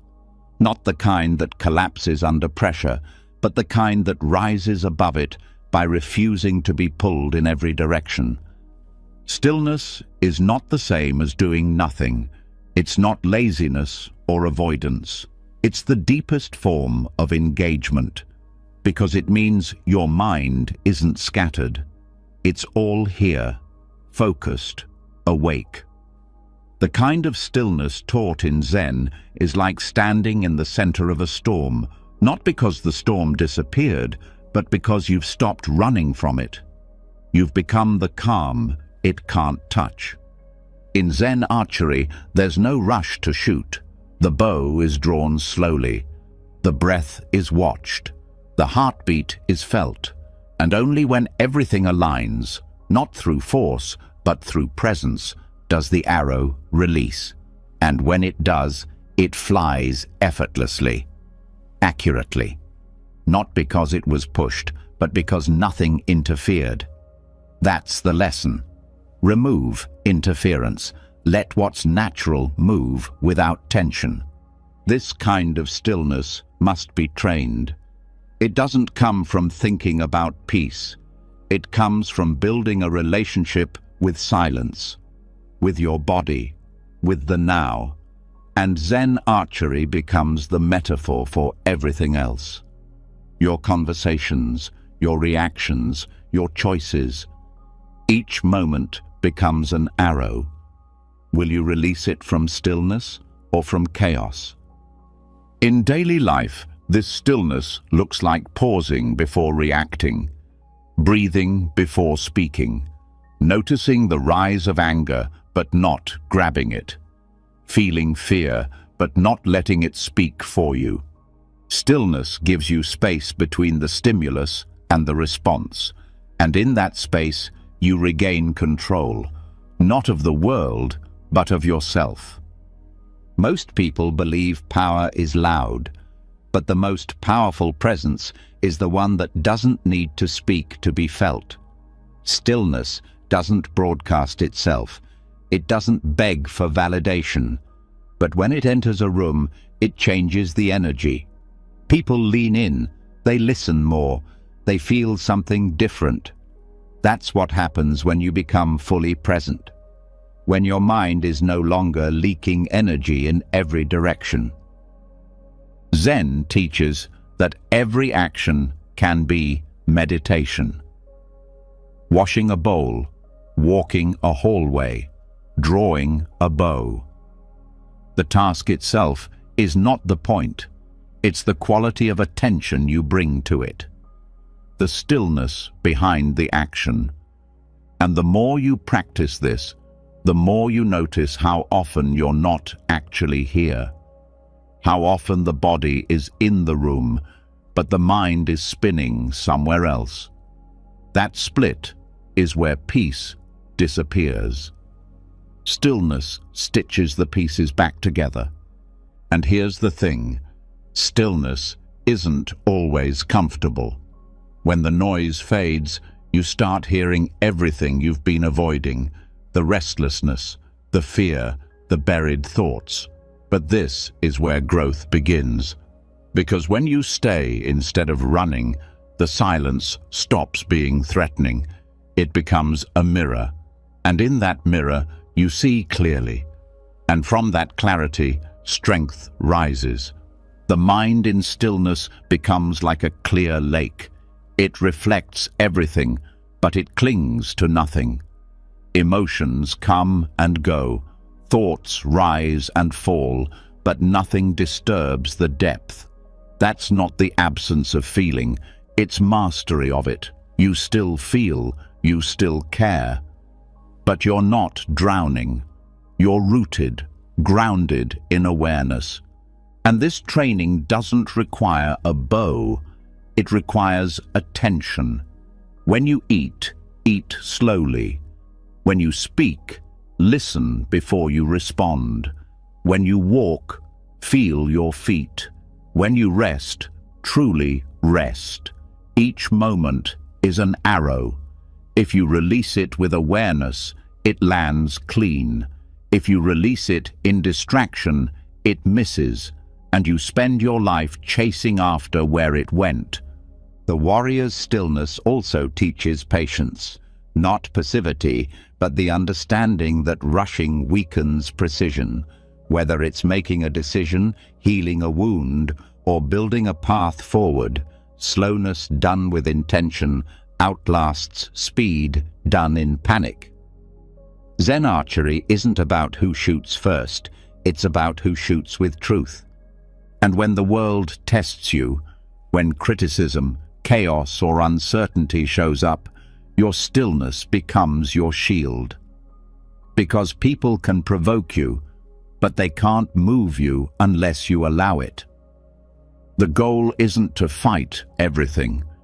It's to be so centered that there's nothing left to pull. That's strength, not needing to strike, but choosing not to. This also changes the way you interact with others. When your presence is grounded, others feel safer. They trust your silence more than someone else's noise. You start to influence without dominating, lead without demanding, teach without preaching, because stillness speaks louder than performance ever could. And in your own practice, stillness becomes the measure. Not how much you know, not how many books you've read, but how quiet your mind can stay when life shakes the ground. Can you stay present in discomfort? Can you keep your breath steady when things go wrong? That's the work, that's the test. Not in theory, but in real moments. Confrontations, deadlines, grief, loneliness. That's where the arrow is drawn. And the way you respond shows how deep the training has gone. Stillness also teaches you to let go of outcome. In Zen archery, the goal is not to hit the target. The goal is to become the kind of person who can shoot with presence, who can release without attachment. That lesson extends to everything. You do your part. You show up fully, but you don't cling to the result. Because when the arrow leaves your hand, it's already out of your control. You trust the process, and then you bow. This kind of trust changes your relationship with failure. It stops being something to fear. It becomes feedback, a reflection, not of your worth, but of where your attention slipped. And instead of collapsing, you return to stillness, to form, to breath. You begin again. That's the quiet strength of the path, never needing to be perfect, only committed to presence. And when you live this way, life simplifies. The need to prove fades. The rush to win disappears. What's left is depth. A kind of presence that doesn't wear out, that doesn't need caffeine or adrenaline to stay awake, that doesn't fall apart when plans change or people misunderstand you. You carry the same stillness through joy and sorrow, success and failure. That's the warrior's stillness. Not a blank stare, not emotional flatness, but a depth of presence that can hold intensity without losing clarity. a silence that can hear what words miss, a calm so steady it becomes contagious. And it starts in small moments. Returning to the body, returning to the breath, noticing the urge to speak and choosing to wait, noticing the tension and choosing to breathe, over and over, until that stillness becomes second nature, until that silence stops feeling empty and starts feeling like home. This is the training, not just for monks, not just for warriors, but for anyone who wants to live with intention instead of reaction, who wants to move through life like a bow drawn with care, focused, grounded, alive. And once the warrior learns stillness, once silence becomes sharper than noise and presence steadier than reaction, something even more subtle begins to unravel beneath the surface. Not a sound, not a thought, but a deeper identity. One that's been quietly shaping every action, every reaction, every story. It's the self, the label, the inner character we've all been taught to build and defend. And now, the path takes a sharp turn. Not toward becoming more, but toward unlearning. Not toward finding a bigger identity, but toward dissolving the one that was never real.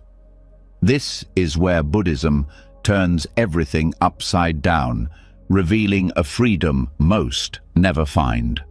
The freedom from self. From the very beginning, identity gets assigned, first by others, names, roles, expectations, and then by ourselves, slowly building a mental image of who we are based on what we've done, how people see us, what we've gained or lost. That image becomes armor, and that armor becomes prison, because every time it's threatened by failure, by rejection, by change, the entire structure shakes. And most people spend their lives holding it up, patching the cracks, defending the illusion. But Buddhism teaches that this self we protect doesn't actually exist in the way we think it does. It's not a solid thing. It's a collection of memories, labels, preferences, and roles, none of which are stable, none of which define the core. And yet we cling to them, suffer for them, feel shame over them, because the idea of being nothing terrifies us more than any pain. This is where the real strength begins to build, not in fixing the self, but in letting go of the belief that you are that self. Because shame only sticks when there's a self to wound. Guilt only grows when it has a me to punish. Doubt only circles when it believes there's someone who must prove their worth. But when the self is seen as a concept, those emotions lose their grip. They still arise, but they don't stay. They don't define. This isn't about being emotionless. It's about seeing through the structure of identity that magnifies every emotion into a crisis. When the self is loosened, everything softens. Criticism becomes information. Mistakes become moments. There's no I to defend, only presence to return to. And that presence doesn't need identity to exist. It simply is. In meditation, this becomes clearer. You sit, thoughts come, feelings rise, memories appear. But who do they appear to? Who is the one watching? That silent awareness, that ungraspable space behind all the noise, that's closer to truth than any personality trait or label you've carried. The more you observe, the more you realize you are not your thoughts. You are not your emotions. You are not your name or your story or even your face in the mirror. You are the space they move through. Unlearning the self doesn't mean disappearing. It means stop clinging. Stop building your worth on unstable ground.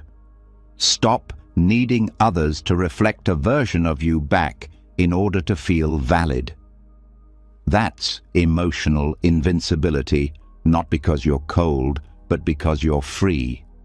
Free from the need to prove, to perform, to be someone special in order to be at peace. And that peace changes everything. When you're not caught in self-definition, you start to listen better, respond cleaner, speak with less weight.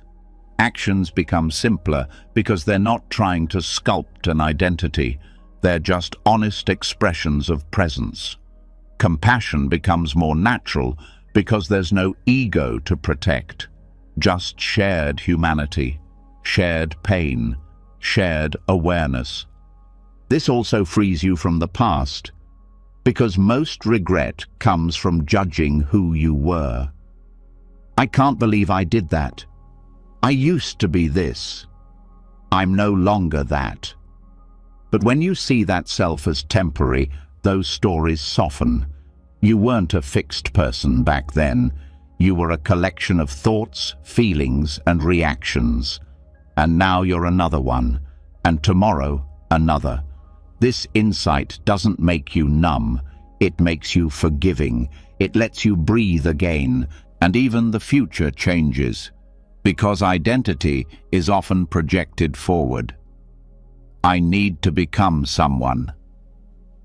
I need to live up to this version. I need to be remembered this way. But once you stop needing to be anyone in particular, the future becomes lighter. Not empty, just unburdened. You still grow, still serve, still act. But not from a place of needing to be seen, from a place of truth, of alignment, of flow.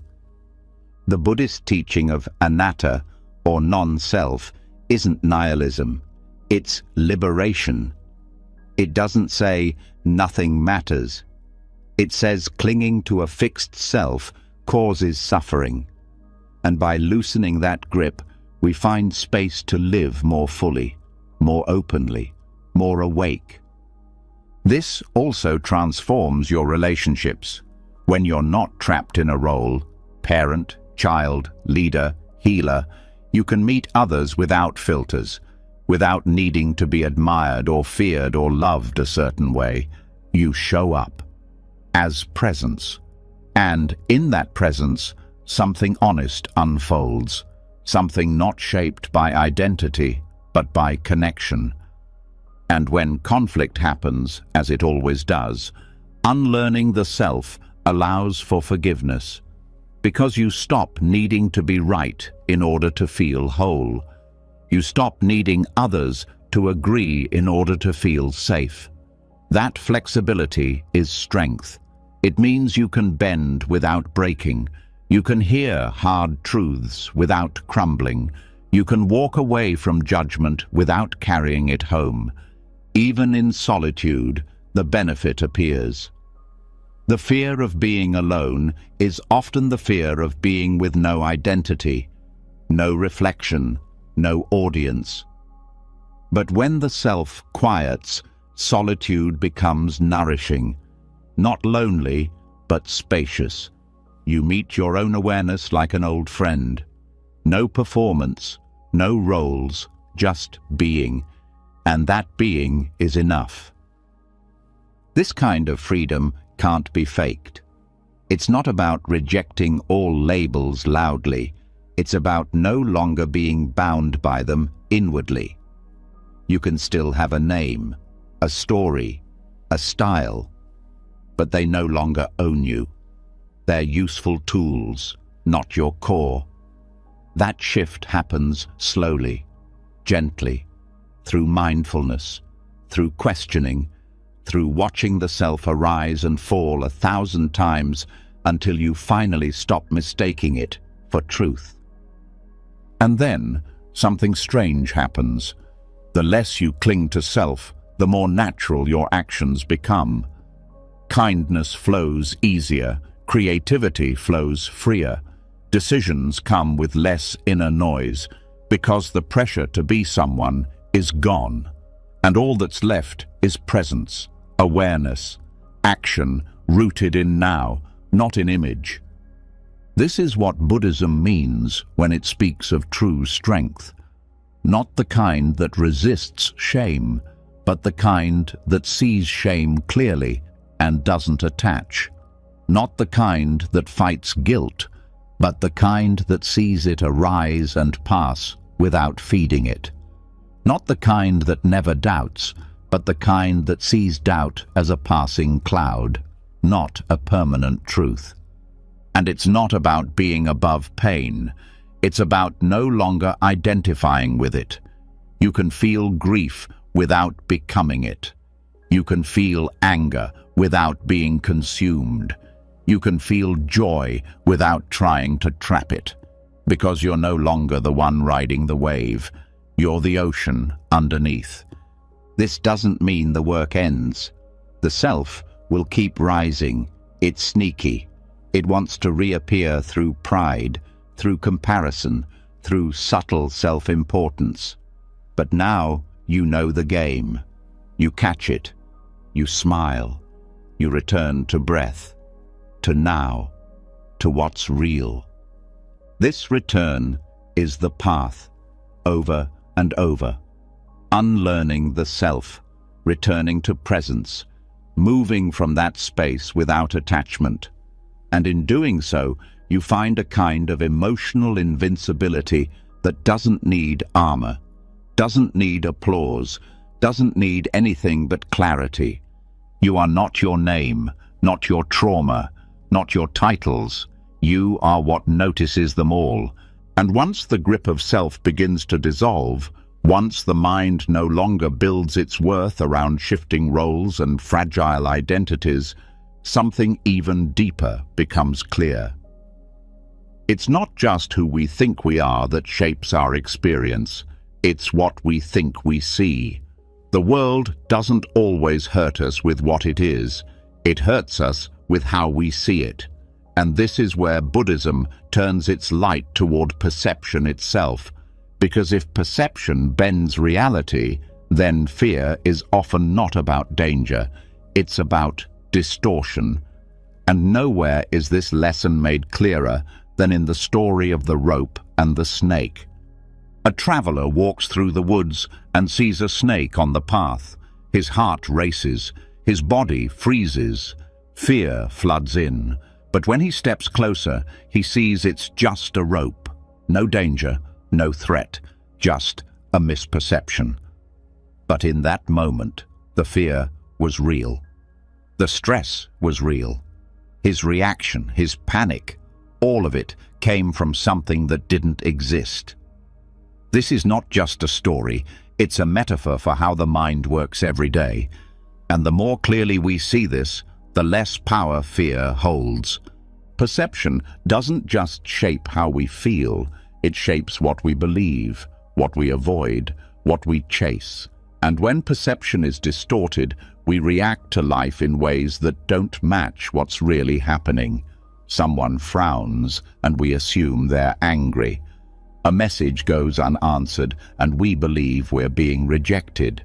A change arrives, and we treat it like a threat instead of an opening.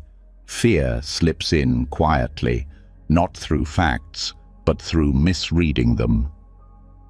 The rope and the snake story teaches a kind of mental training that is central to Buddhist practice. Pause, look closer, and question what you think is true. Because most fear begins with misperception, and most freedom begins with clarity. The more we train our mind to see clearly, the less we're controlled by the shadows it creates. This doesn't mean fear isn't real. It means fear often reacts before truth arrives. The body feels it instantly. The heart races. The thoughts spin. But fear's power doesn't come from danger, it comes from confusion. When you learn to slow down and look again, you give the mind time to correct the story, to check the facts. And in that space, courage begins. Fearlessness isn't the absence of fear. It's the refusal to react to what hasn't been truly seen. Buddhism trains this through mindfulness, watching thoughts without believing them, observing feelings without being swept away, noticing the stories your mind tells and asking, is this a rope or a snake? This practice starts with awareness. When fear arises, the first response is not to push it away or analyze it to death. The first step is to breathe and pause, to let the first wave pass without judgment. Fear wants urgency, it wants movement. But the moment you pause, you take back your power. You stop reacting and you start investigating. And here's where perception begins to shift. You realize how many fears aren't yours. They were inherited. Stories passed down, assumptions picked up along the way, fear of failure, fear of abandonment, fear of not being enough. They didn't start with you. They were learned, and like the snake in the story, they can be unlearned too. This unlearning doesn't mean pretending fear is gone. It means learning to live beside it without letting it lead. It means looking at the rope and saying, I see what my mind is doing. I see how it's trying to protect me, but I'm not fooled this time. That's not denial. That's insight. That's what real courage is made of. Courage doesn't look like bravado. It looks like stillness in the face of rising panic. It looks like not turning away from discomfort. It looks like asking, what's really here? And when you look closely, you often find the thing you feared has no teeth, just noise, just memories, just perception twisted by habit. Buddhist psychology teaches that perception is one of the 5 aggregates, the building blocks of experience. And because perception is always filtered through conditioning, it must be questioned. That's why so much of Buddhist meditation isn't about stopping thoughts. It's about seeing them clearly. Watching how fear colors perception, watching how desire distorts it too, and slowly, gently retraining the eyes. When you see through distortion, the mind starts to relax. Not because life becomes perfect, but because clarity removes confusion. A rope is just a rope. An unanswered message is just a delay. A change in someone's mood isn't always about you. These realizations don't remove challenge, but they remove unnecessary suffering. That's what perception training gives: less confusion, more truth. And it's not just emotional clarity, it's psychological strength. The kind of strength that comes from knowing your reactions aren't always reality. The kind that lets you hold your fear with open hands instead of clenched fists. The kind that gives you room to respond instead of just react. In everyday life, this practice becomes essential. In conversations, in conflict, in decision-making. How often do we see snakes where there are none? We misinterpret tone. We assume bad intent. We project our past onto someone else's silence, and in doing so we create stress where there could have been peace. But perception can be retrained. Retraining starts with slowing down, with listening more, with noticing the first story the mind tells, and waiting before you act on it. It means giving yourself permission to be wrong about your first interpretation. And in that humility, new options appear. New understandings emerge. The rope reveals itself. And this has profound effects on relationships. Fear often shows up in the gap between perception and truth. When we assume the worst, we shut down, we lash out, we withdraw. But when we pause and ask, what if I'm misreading this? Something shifts. Compassion enters, curiosity enters. We stop defending and we start connecting. This also builds inner confidence. Because the less fooled you are by your own fear, the steadier you become. You stop needing every situation to be safe before you feel okay. You start trusting your ability to meet life with awareness instead of anxiety. That's not perfection, that's power. And the truth is, perception is always changing.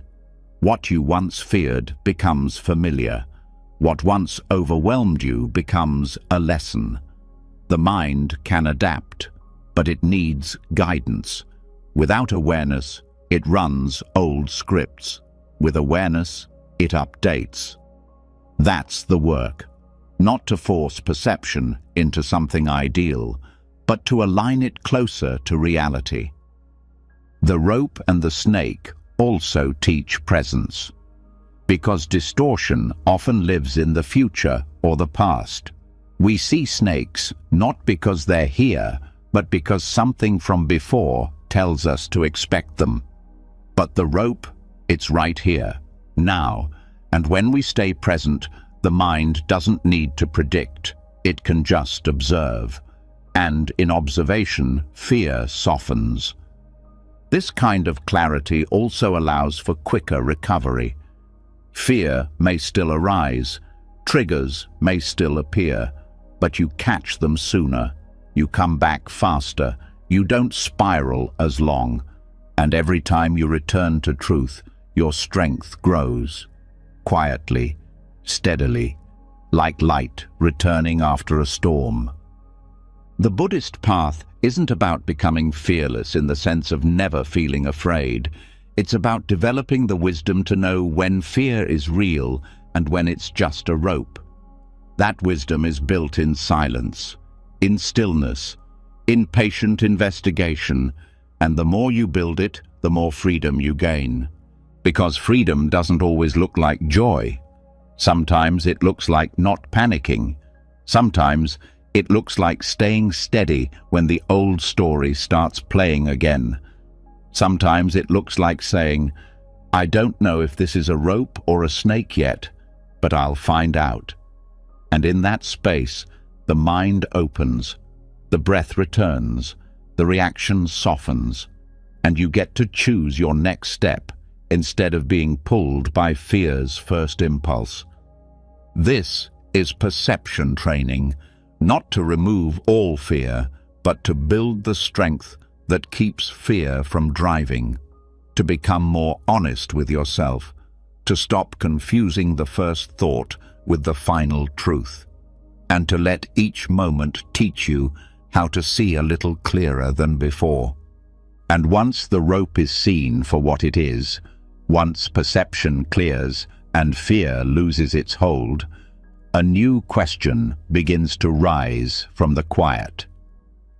If clarity brings peace, why does restlessness still return? Why does the mind, even after seeing through illusion, keep searching, grasping, reaching? Because fear isn't the only force that distorts the present. Craving does too. The ache for more, the tension of not enough, the itch to escape what is and chase what could be. This is where the next layer of practice begins, not in silence, but in fire, in the furnace of frustration. In Buddhism, craving is called tanha, thirst. It is the engine of suffering. Not because wanting is bad, but because the kind of wanting that never rests keeps the mind spinning in circles. It tells you, once I get this, I'll feel okay. Once they respond, I'll feel whole. Once this changes, I can breathe. But the truth is, even when the craving is fulfilled, it's never enough. Satisfaction flickers, then disappears, and the mind moves to the next thing, always forward, never still.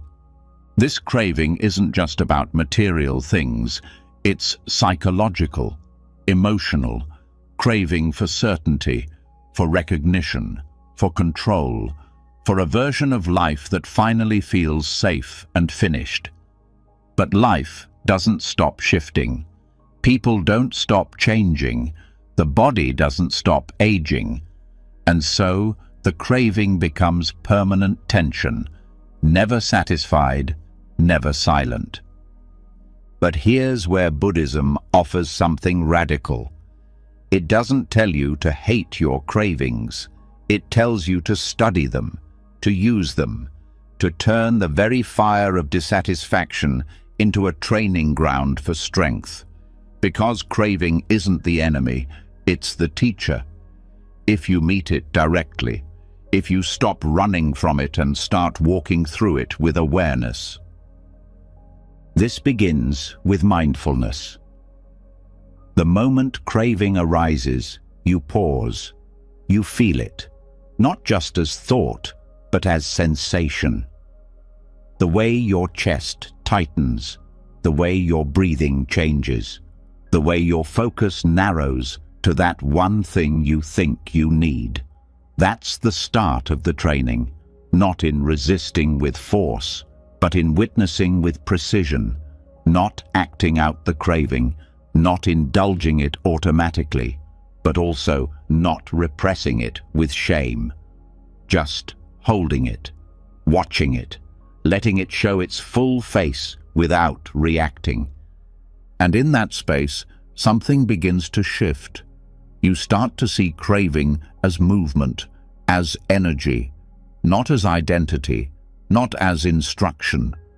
You realize, this urge is here, but it's not me. It's not truth. It's just a pattern rising and falling in the mind. That insight builds a gap, and in that gap, choice returns. You can say no, not out of guilt, but out of clarity. You can sit with the desire without feeding it, and in doing that, you begin to melt the mental habits that once ruled you.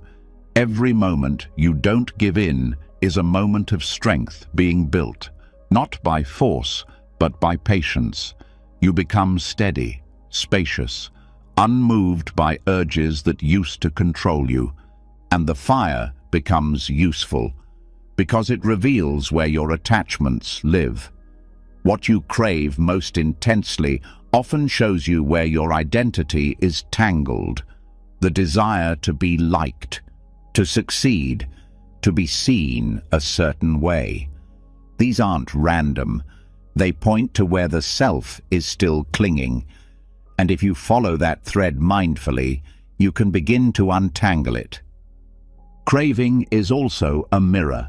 It reflects how deeply you believe peace is always somewhere else, somewhere later. Once you lose the weight, once the relationship works, once the job feels secure. But Buddhism invites a different path. It says peace is now. But it's buried under the illusion that something else must happen first. Craving is that illusion, and sitting with it, not acting on it, burns it down. This doesn't mean you stop wanting things. It means you stop being ruled by the wanting. You can have goals, you can move toward change, but without the inner grasping, without the belief that happiness is only possible once something else happens. That belief is the source of suffering, not the goal itself, but the desperation beneath it.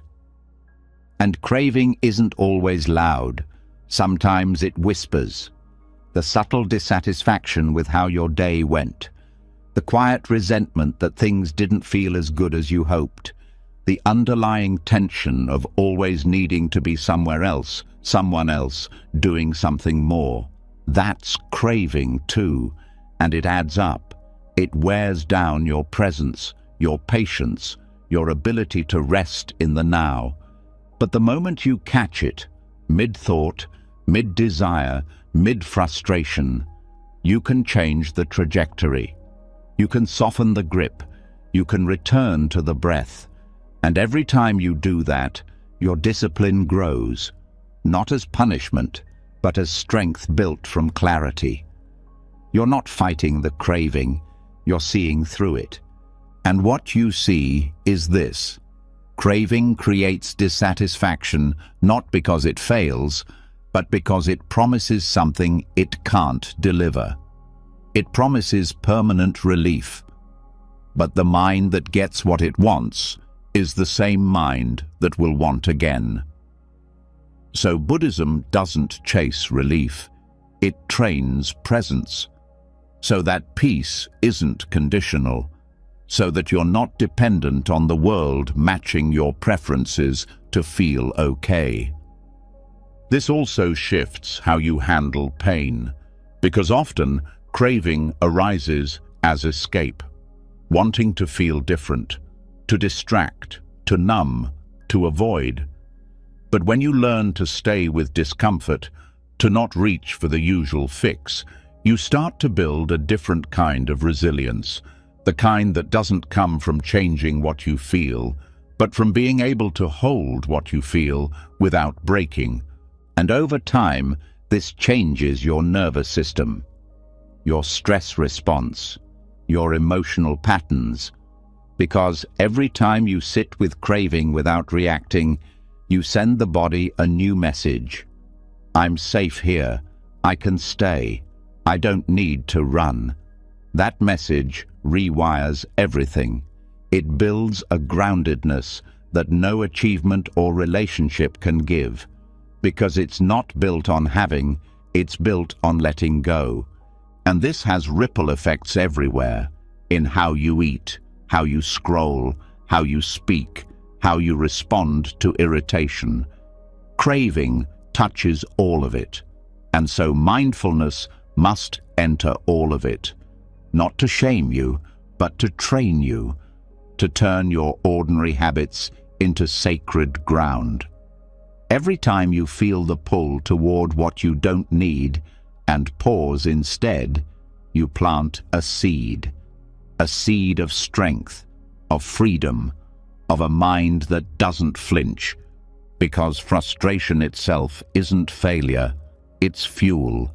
It shows you where your edges are, where your discipline is still growing, where your peace still depends on control, and instead of avoiding that heat, you meet it. You enter the furnace not to burn up, but to burn through the illusion that you need more to be okay, through the lie that you can't sit with what is, through the belief that peace lives later, not now. And this practice isn't easy. It will test your patience, your pride, your old coping strategies. But every time you come back to the breath instead of the craving, every time you choose stillness over escape, you become stronger, not visibly, not dramatically, but deeply, quietly. With each decision not to feed the fire, you become the space around it. And eventually, the craving changes. It loses its urgency. It starts to feel familiar, manageable, not because you forced it down, but because you watched it so many times it stopped fooling you. And in its place, something else grows. Contentment, not the loud joy of pleasure, but the soft steadiness of enough. You no longer need everything to change for your peace to stay. You no longer collapse when something you want slips away. You no longer panic when the next high doesn't arrive. That's freedom. Not because craving is gone, but because it no longer commands your life. The furnace didn't burn you. It refined you. The heat didn't destroy. It revealed what was solid beneath the impulse. And now that strength walks with you, in small moments, in silent decisions, in the quiet courage to want and not follow, to feel lack and still stay present. This is the path of using craving as fuel, not to chase, but to transform, not to get more, but to need less, not to silence desire, but to stop believing it controls who you are. And once the fire of craving has been endured, once you've sat through the burn without reaching, without numbing, without flinching, what's left is not exhaustion, but something calmer, a kind of stillness that feels earned. But life doesn't always burn in flames. Sometimes it strikes like a storm, sudden, cold, disorienting, and it's not about desire anymore. It's about reaction. The snap in your breath when things don't go your way. The tightening in your chest when someone pushes your limits. The jolt of judgment, panic, or insult. This is the next level of strength. Staying still in the storm, not hiding, not suppressing, but mastering the art of non-reactivity. The Buddhist cold shower for the mind. Non-reactivity doesn't mean you stop feeling, it means you stop becoming the feeling. You learn to hold the heat without spilling, the cold without shutting down. You witness the wave rise and you let it break, without lashing out, without escaping, without letting it drag you under. That's the training. And like a cold shower, it's uncomfortable at first, but it builds something most people never touch: emotional resilience born from stillness under pressure. Equanimity, in Buddhist terms, is the mind's balance point, the place where peace doesn't come from comfort, but from steadiness. You don't need things to be easy to feel okay. You don't collapse when they aren't. And the way to build this is the same way you'd train the body for cold: exposure. Deliberate, repeated exposure to discomfort. Not to become numb, but to become clear, to teach the system you are safe, you don't have to react. This training happens in the small moments first. Someone cuts you off in traffic. Your phone glitches. A plan gets cancelled. The mind wants to fire off. But instead of obeying the impulse, you pause. You feel the heat rise. You notice the breath shift. And then you stay. No explosion, no story, just presence. That moment, tiny, silent, is where strength builds. Not in the dramatic victories, but in the 1,000 times you chose stillness over reaction. And like cold exposure, the mind fights back at first. It says, react now. Say something. Fix this. Punish them. But when you breathe through that signal, you interrupt the loop. You retrain your nervous system. You show your body and mind that discomfort is not danger, that not every pain is a crisis, that not every impulse needs a response. This changes the way you handle emotions too. Anger, sadness, jealousy, they still show up. But you stop treating them like emergencies. You treat them like weather, storms that pass, feelings to witness, not follow. That's equanimity, not coldness, clarity, not resistance, acceptance, and it turns your mind into something unshakable, not because life gets easier, but because your relationship with difficulty changes. Think of non-reactivity like sitting under a waterfall. The force of emotion hits, but instead of being swept away, you root yourself. You feel it fully, but you don't lose yourself in it. And the more you practice this, the more natural it becomes. Eventually, the waves lose their power, not because they're smaller, but because you're deeper. This is why Buddhist monks train in silence, why they walk slowly, why they bow, eat, and move with deliberate attention. It's not for show, it's training. Each moment becomes a chance to feel a rising urge and not follow it. To notice impatience and breathe through it. To meet irritation with stillness instead of speed.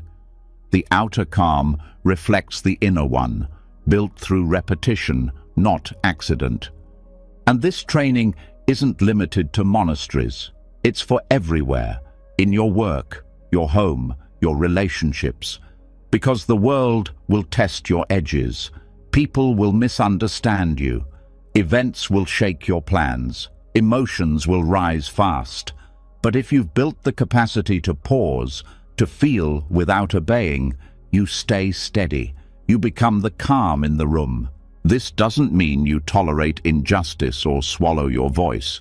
It means your response is clean, thoughtful, grounded. Non-reactivity gives you choice. The ability to decide what serves instead of reacting from what hurts. It breaks the habit of exploding or collapsing. It creates space between trigger and action, and in that space, freedom lives. One of the most powerful teachings in Buddhism is that we don't suffer because of what happens, but because of how we react to what happens. The event passes, the reaction lingers, it repeats, it digs in. But when you train the mind not to cling to every emotion, not to chase or resist every wave, the suffering softens. You feel everything, but you carry none of it longer than needed. Even the body responds. When you stop reacting automatically, your nervous system learns that stillness is safe. The stress cycle shortens. The breath deepens. Your baseline calm increases. This isn't theory. It's physiology. Reaction burns energy. Stillness stores it. That's why people who train in non-reactivity feel different. Not just emotionally, but energetically. Their presence isn't loud, but it's solid. And you don't need hours of meditation to start. You just need the next moment, the next irritation, the next tension. When it comes, pause, breathe, feel the reaction rising, and choose not to feed it. Watch it like a scientist, label it without judgment, let it pass. That's the rep. That's the cold shower. Every time you do it, the mind becomes less reactive, and the space inside you becomes larger. This also changes your sense of identity, because so much of who we think we are is built from reaction. I'm an angry person. I'm anxious. I'm sensitive. But when you stop reacting, you start questioning those labels. You realize, I'm not my impulse. I'm not my mood. I'm not this wave of emotion. I'm the space it's moving through. That realization is not just insight, it's liberation. And the more you practice, the more surprises come. Things that used to shake you don't. People who used to trigger you don't. Not because they changed, but because you did. You became less available for chaos, less hooked by drama, less reactive to things that used to steal your peace. That's not ego, that's freedom. Even the practice of watching the breath becomes a tool here, because the breath is always neutral. It doesn't judge, it doesn't argue. When you return to it, you return to a space untouched by the story. That's why it's the anchor, the cold water for the mind, the reminder that underneath all of this, you are still here, still aware, still calm. And eventually, you stop fearing discomfort. You stop fearing emotion, because you've trained with it, sat with it, passed through it without acting on it. And once you know you can do that, you walk differently. Not with arrogance, with peace, a peace that isn't shaken by every storm, a peace that doesn't need silence to exist, but creates it. This isn't perfection, it's practice. There will be moments you react. That's okay. You return, you breathe, you learn, and slowly your baseline changes. The default becomes calm, the response becomes choice, and the storm passes through you instead of pulling you into it. This is the strength of non-reactivity, not flashy, not dramatic, but life-changing. Because in a world constantly triggering, pushing, and pulling, being still is the most radical thing you can do. And after enough time in the cold, after sitting through the shock of discomfort without reacting, without running, something else begins to grow underneath the skin. Stillness that doesn't tremble. A kind of quiet that's not passive, but powerful. A presence that no longer flinches when pressure rises or when life tests your edges. This is not numbness. It's not distance. It's something deeper, more grounded. It's what Buddhism points to when it speaks of the mind as a mountain, not because it doesn't feel, but because it doesn't move. Now the training goes inward, not to escape the world, but to anchor within it. This is the core of Buddhist meditation, not to float above life, but to become unshakable in the middle of it. Meditation in this context isn't about achieving bliss or reaching special states. It's about presence. It's about building a mind so steady that even when the world stirs with chaos, even when emotions try to pull you under, even when thoughts scream for your attention, you remain. Not as a wall, but as a witness. Not cut off from life, but deeply rooted in it. The image of the mountain isn't about detachment from reality. It's about a connection so deep, so grounded, that nothing on the surface can uproot it. And the process begins the moment you sit. When the body is still, the mind reveals its habits, the urge to fix, to chase, to problem solve, the itch to label, to predict, to escape. All of it shows up. Not because you're failing, but because you're finally paying attention. And in that awareness, you start to see what usually drives you, the thoughts you confuse for truth, the feelings you mistake for commands, and instead of being pulled by them, you observe. You breathe, you sit. Over time, this sitting becomes more than just posture. It becomes a statement. I will not run. I will not hide. I will stay. And the more you stay, the more you build the capacity to remain unshaken, not because storms stop coming, but because you stop getting lost in them. The mountain doesn't stop the weather, it holds through it. That's the strength you're cultivating. And this stillness is active. It sees everything, hears everything, feels everything, but it doesn't get entangled.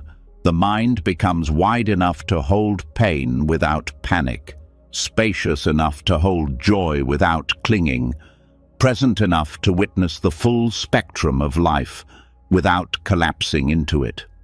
This isn't easy, but it's what changes everything. At first, it may feel impossible. The thoughts won't slow down, the body fidgets, the emotions rise in waves. But the practice is not to fix those things, it's to let them be there without becoming them. When sadness arises, you don't drown, you watch. When anger spikes, you don't erupt, you breathe. When fear whispers, you don't run, you return to now. That's the discipline. That's the quiet revolution taking place inside you.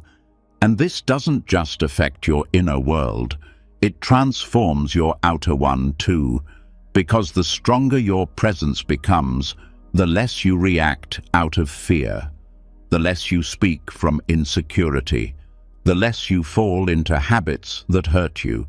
You start responding instead of reacting, listening instead of defending, pausing instead of pushing. And in that shift, your relationships soften, your decisions sharpen, your energy steadies. The mountain doesn't reject the world, it holds space for it. And meditation trains you to do the same. When conflict arises, you meet it with presence. When uncertainty hits, you meet it with breath. When things don't go your way, you don't collapse into frustration. You stay rooted, not because you've stopped caring, but because you've stopped needing control to feel safe. This kind of mind isn't developed overnight. It's carved slowly, like stone, shaped by time, by repetition, by returning again and again to the same still point. Each sight deepens it. Each breath steadies it. And even when you think nothing's happening, the roots are growing. You may not notice at first, but others will. They'll feel something in you that doesn't shake the way it used to, that doesn't panic when plans change, that doesn't get thrown off by noise. And it's not because you've escaped life. It's because you've turned toward it fully and stayed. That's what builds the mountain. The willingness to remain when discomfort shows up, to face your own patterns without turning away, to meet silence not as an enemy, but as a home. Meditation also teaches that strength is not found in force, but in presence. You don't silence the mind by wrestling it. You calm it by watching. You don't stop thoughts by pushing them away. You let them pass like clouds over a vast sky. The more space you give them, the less they control you. The mountain doesn't chase the clouds. It lets them come and go, and it stays. And that same strength begins to show up in daily life. You notice the space between impulse and action. You feel the pull to speak, but you choose to listen. You hear the old story rising, and you don't feed it. That's what meditation gives, not control over everything, but mastery over your own inner world. Even in crisis, this training holds. When grief hits, when fear returns, when everything feels like too much, you don't have to pretend you're okay. You just have to stay present, to keep breathing, to keep returning. That's what the mountain does. It doesn't avoid the storm. It faces it, and it holds. And over time, meditation becomes more than a practice. It becomes a way of being. You don't have to sit in silence to be present. You bring the mountain into every interaction, into traffic, into meetings, into hard conversations, into heartbreak. You begin to live from that place, from presence, from depth, from a quiet that doesn't ask for attention, but radiates stability. And this depth becomes a refuge. When life is loud, you return to breath. When thoughts race, you return to stillness. When others react, you respond from center. And you begin to see how much suffering is optional, how much chaos comes not from life, but from our refusal to pause before we move, from our habit of reacting before we breathe. Meditation breaks that habit. It rewires the nervous system to wait, to witness, to stay. And in doing that, it creates a mind that doesn't need to be perfect to be peaceful. A mind that doesn't need answers to feel whole. A mind that is no longer pulled by every passing emotion, but anchored in the now. This isn't passive peace, it's active presence. And it's built through every sit, every breath, every time you close your eyes, not to escape, but to see more clearly, to feel more honestly, to respond more wisely. That's the path, and it's not far away. It's one breath deep, over and over, until the storm no longer controls you, until the world can shift and turn and roar, and you stay right here, still, grounded, awake. This is the mountain that watches. And once the mind becomes a mountain, once presence becomes strong enough to hold still through storms, the next challenge is not how to withstand chaos, but how to stop inviting it.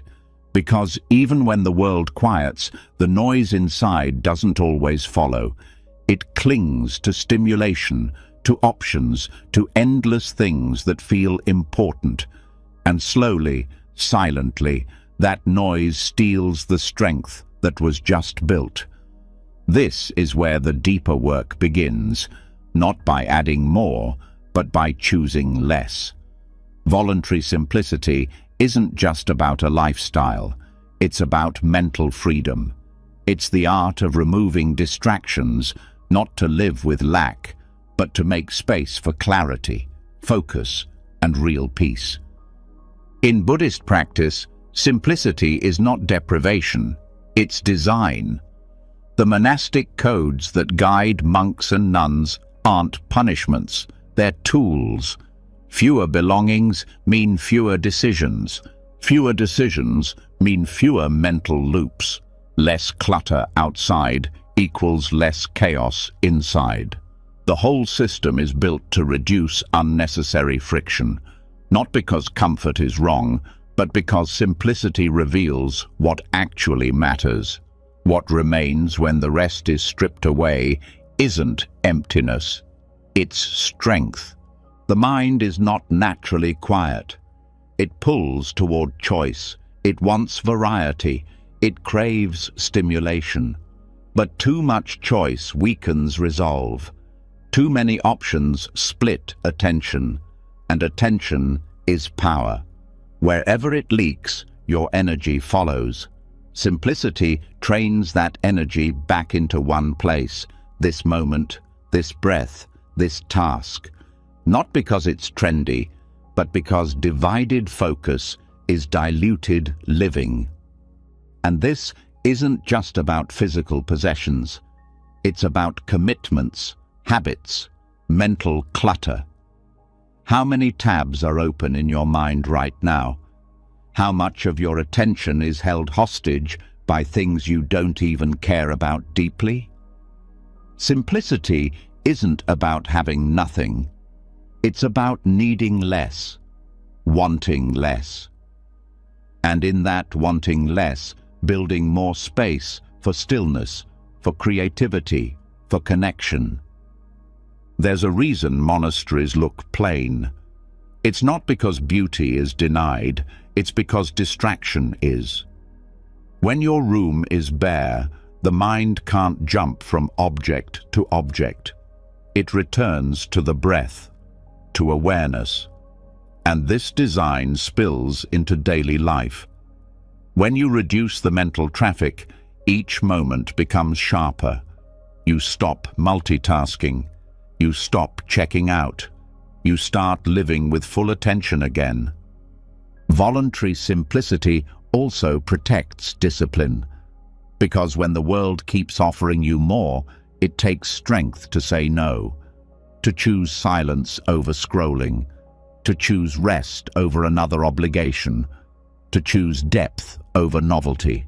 And every time you do, you reinforce your inner clarity, not out of denial, but out of knowing the cost of overstimulation, the cost of always reaching for something new while the present moment waits unnoticed. This doesn't mean life becomes boring. It means it becomes intentional. When you eat, you eat. When you speak, you speak. When you walk, you feel your feet. Each action becomes sacred, not because of what it is, but because of the space you gave it. That's what simplicity offers.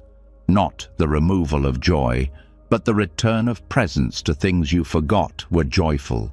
And the mind, when it adjusts, starts craving less automatically.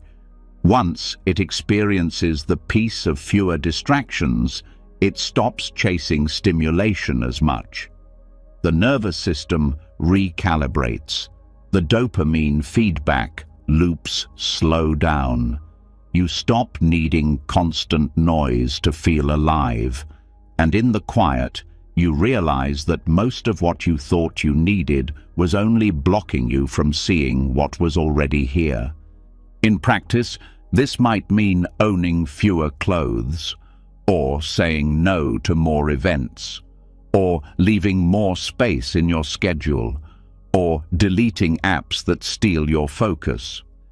But beneath all that, the real simplicity is internal.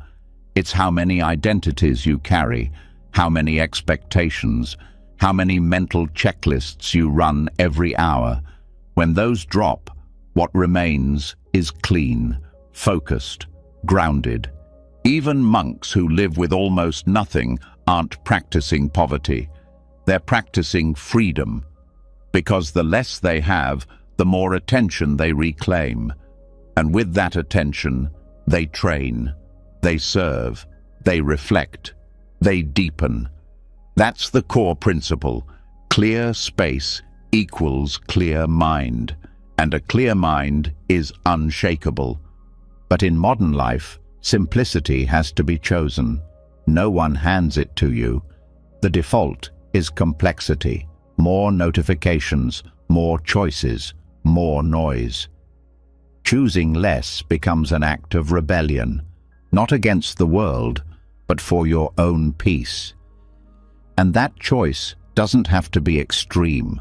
One quiet morning, one unplanned evening, one walk without your phone. Each moment of less is a doorway into more. This also sharpens your values, because when you reduce the noise, what matters most becomes obvious. You stop spreading yourself thin.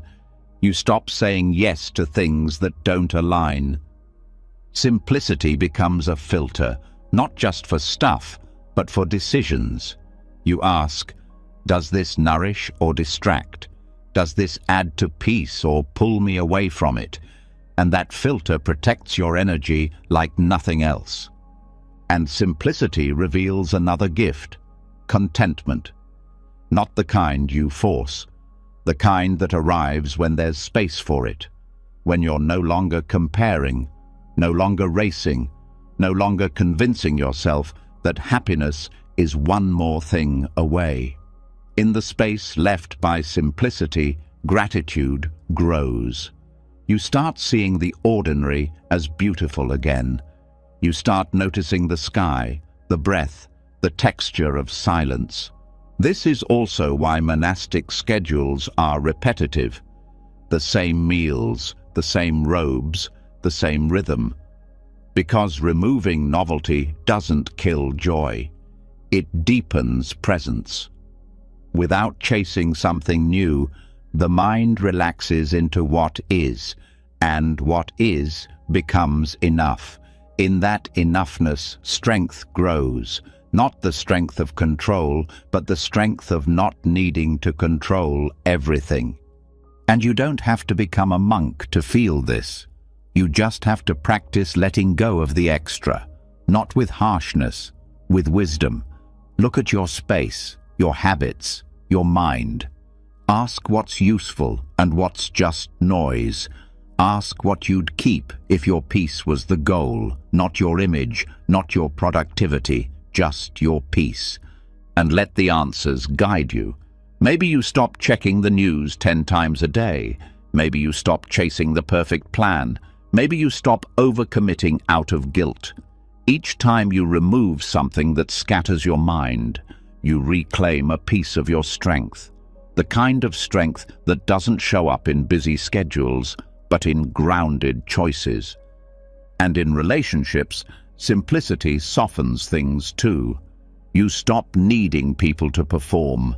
You stop performing yourself. You start valuing presence over perfection, a real conversation, a shared silence, time that doesn't need to prove its worth. That's what simplicity brings, depth, not through intensity, but through consistency. This way of life isn't flashy, but it's powerful, because when you're not constantly chasing, you can finally receive. When you're not buried in complexity, you can finally breathe.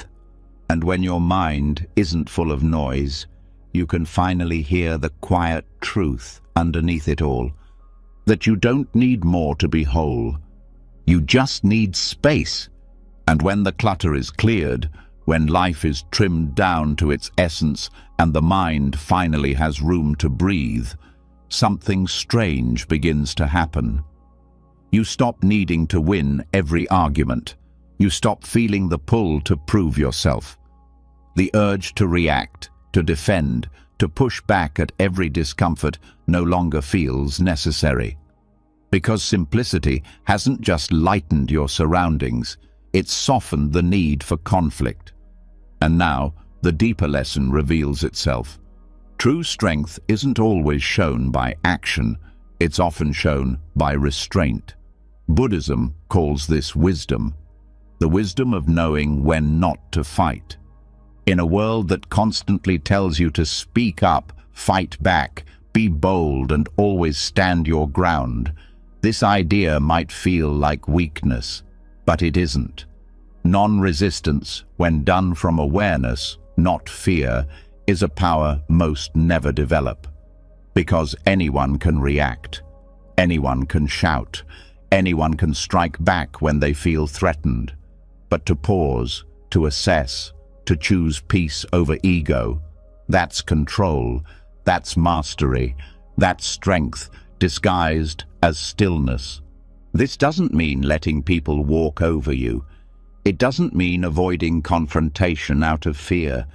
It means developing the inner clarity to know which battles are truly worth your energy, and which are simply invitations to lose your peace. It's the difference between instinct and intention begins where reactivity ends.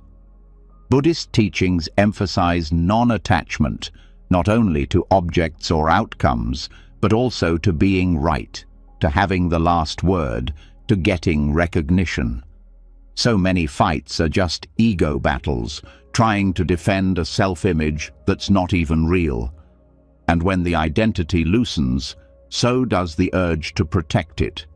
You stop defending illusions, and you start defending your inner stillness instead. Walking away doesn't always mean giving up. Sometimes it means stepping back to preserve what actually matters: your clarity, your values, your peace. It means recognizing that not every insult is worth a response, that not every challenge needs your fire. Because not all conflicts are about truth. Some are just storms passing through other people's unprocessed emotions.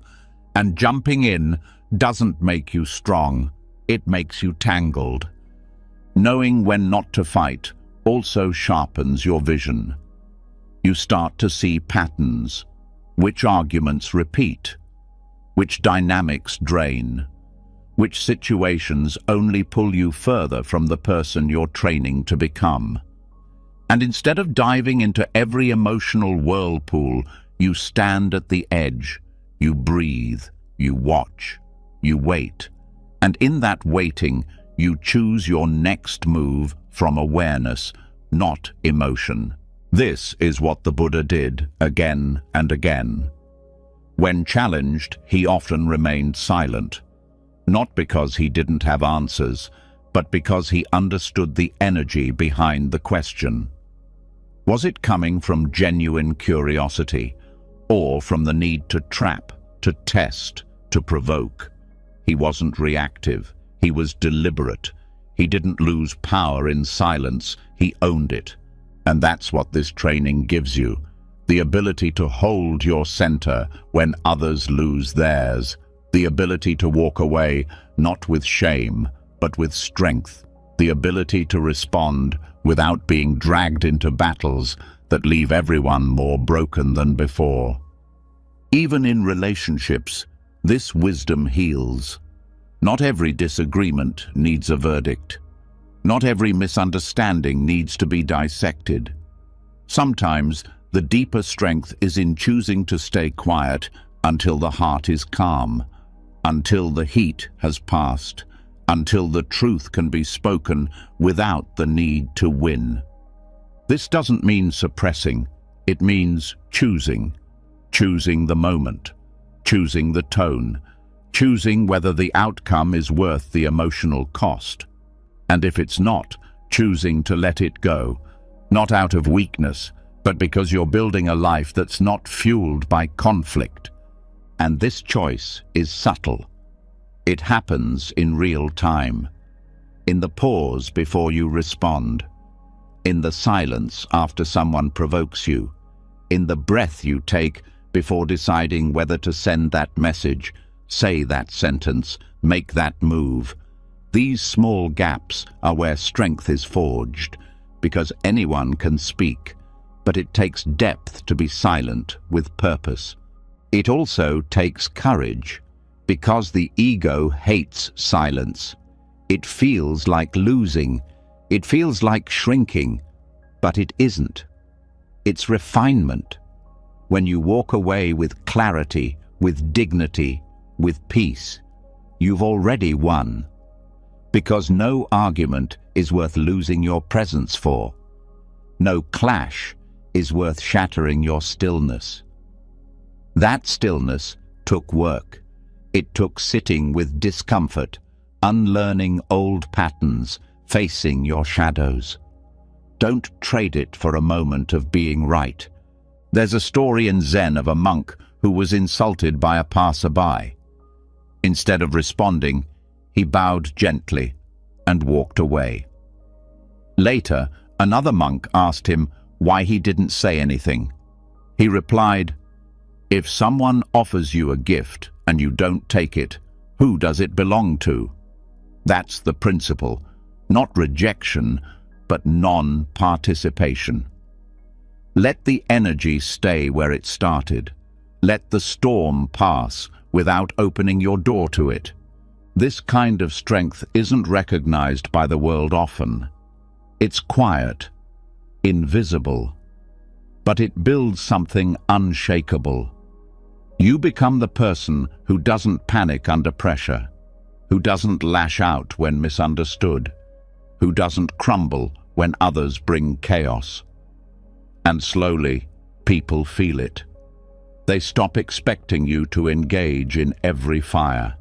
They begin to trust your calm more than their own noise. And this training must be lived, not just understood, in real conflicts, in real disappointments, when someone blames you unfairly, when someone speaks with cruelty, when someone attacks your character. That's when the lesson is tested. Can you pause? Can you choose stillness over revenge? Can you protect your energy by walking away, not out of fear, but out of love, for your own sanity, for your long game, for the path you're walking? And when you do this, something else shifts. You begin to see how much suffering is recycled, how much conflict is a pattern, not a necessity. And you stop contributing to it. You break the loop. You interrupt the dance. And that interruption is where healing begins, not just for you, but for everyone watching. Because sometimes your silence teaches more than your words. Sometimes your restraint models a new way to respond. Sometimes your refusal to fight becomes a mirror for others to see their own reaction more clearly. And even if they don't see it, you do. You see who you're becoming, and that is reward enough. Letting go of the need to fight doesn't mean you become passive. It means you become precise. You conserve energy for the battles that truly matter, the ones inside, the fight to stay mindful, to stay kind, to stay steady when the world pulls you off center. And that inner battle is lifelong. It requires everything you've learned up to now: clarity, presence, simplicity, stillness, and now restraint. And this isn't about never defending yourself. It's about choosing when and how to do it from a place of strength, not insecurity. Some fights are sacred. Some truths must be spoken, but you'll know the difference because the voice that speaks from wisdom never rushes, never shouts, never needs to crush the other to stand tall. It simply speaks, and then it returns to stillness. This is the art of strategic retreat, of stepping back to protect what's real, of refusing to lose your peace over someone else's chaos. And in doing so, you build the kind of strength that no insult can shake, the kind of courage that doesn't roar, but endures. And when you've chosen not to fight, when you've stepped back with clarity instead of lunging forward in ego, the space you create doesn't feel like surrender. It feels like freedom. But that freedom, as real as it is, will still be tested, because the world doesn't stop throwing shadows just because you've stopped chasing them. People will still misunderstand you, some will insult, some will lie, and injustice will still happen, no matter how centered you are. This is where the next layer of strength is built, not in how loudly you respond, but in how deeply you remain untouched. Now the mind must learn what few ever do, how to stay unshaken when the world tries to shake you. Buddhist teachings have long emphasized the need for inner protection. Not walls, not emotional armor in the traditional sense, but a kind of mental training that makes the mind resilient without making it hard. A state of presence so refined that even when someone throws their worst words at you, it doesn't stick. Not because you don't care, but because you know where value lives, and it's not in their judgment. This training begins with redefining what it means to be harmed. Most people believe that an insult is harm, that humiliation is damage, that being wronged automatically means losing peace. But Buddhism invites a sharper question. What exactly is being harmed? The body, the reputation, the identity? When you stop identifying with these things, you realize that insult only lands if there's something in you clinging to the image it attacks.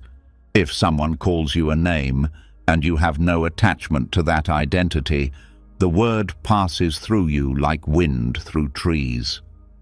But if you cling to who you think you are, strong, smart, respected, then anything that threatens that self-image becomes painful. This is where suffering is born. Not in the words themselves, but in the places they land. And Buddhist practice is about clearing those landing zones. One of the techniques used to train the mind for this is contemplation of the self as empty. This isn't nihilism, it's liberation. If there's no solid, unchanging me to defend, then no insult can pierce anything permanent. Thoughts come and go, emotions rise and fall, identities shift with context. And when you start to see the mind this way, as something fluid, not fixed, you stop needing everyone to see you the same way all the time. This doesn't make you passive, it makes you rooted. You don't bend in every windstorm, you stand like a tree whose strength doesn't come from looking unshaken, but from not needing to respond to every breeze. This is not indifference. It's the result of deep seeing, a kind of emotional intelligence that doesn't just feel, it understands, and that understanding becomes your shield. There's also a Buddhist practice called metta bhavana, loving kindness meditation. It's not just about sending goodwill to friends or people you like. It includes sending goodwill to those who've hurt you, not because they deserve it, but because holding hatred keeps the insult alive inside you. The moment you begin offering compassion, even to those who attack you, the sharpness dulls. You stop being the victim of their pain, and you become a witness to it. And in that shift, you gain a superpower. Not because you don't feel pain, but because you stop carrying pain that isn't yours. Someone's words might sting, someone's cruelty might burn, but instead of letting that pain become your identity, you learn to feel it, acknowledge it, and release it. That release is what builds an unshaken mind. A mind that experiences deeply but doesn't cling to experience. Another technique used is mindfulness of reaction. Every time you're criticized, every time someone speaks to you unfairly, the mind reacts. Tightness, anger, the urge to defend, and most people obey that urge. But mindfulness creates a pause. You feel the reaction rise, and instead of acting on it, you name it. There's anger, there's pain, there's the urge to attack back. And in that naming, space opens. The emotion is no longer you, it's just something passing through. This space is everything. Because in that space, you can choose a response that protects your peace instead of your pride. You can say nothing, or you can speak with clarity instead of heat. You can walk away with calm instead of revenge, and each time you do, the mind learns. We don't have to collapse when insulted. We don't have to react when poked. We can stay grounded. Buddhist monastics train this especially when facing criticism or humiliation. Some even seek out these moments, not to be hurt, but to observe the mind's attachment. If you can hear a false accusation and feel your heart race, you've discovered where your clinging lives, and in that awareness, you begin the work of dissolving it, not to become numb, but to become free. Freedom is the real goal here, not control, not perfection. Freedom from the emotional strings others try to pull. Freedom from needing everyone to agree. Freedom from being imprisoned by other people's approval or disapproval. That kind of strength doesn't wear a crown. It wears silence, stillness, a quiet that can't be touched.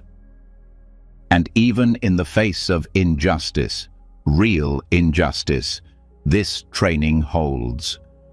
Buddhism doesn't ask you to ignore wrongs. It asks you to meet them with wisdom instead of reaction. There is strength in speaking truth, but it's stronger when it's not fueled by revenge. When your action isn't a tantrum, but a deliberate move rooted in compassion and clarity. Because the truth is, most people who attack others are reacting from their own pain. They're projecting. They're lost in their own distortion. And when you understand that, you stop taking things so personally. You stop confusing someone else's suffering for your identity. And in that separation, you find peace. That peace becomes your home, your anchor.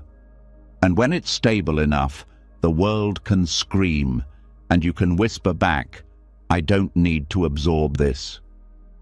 That's not denial, that's discernment.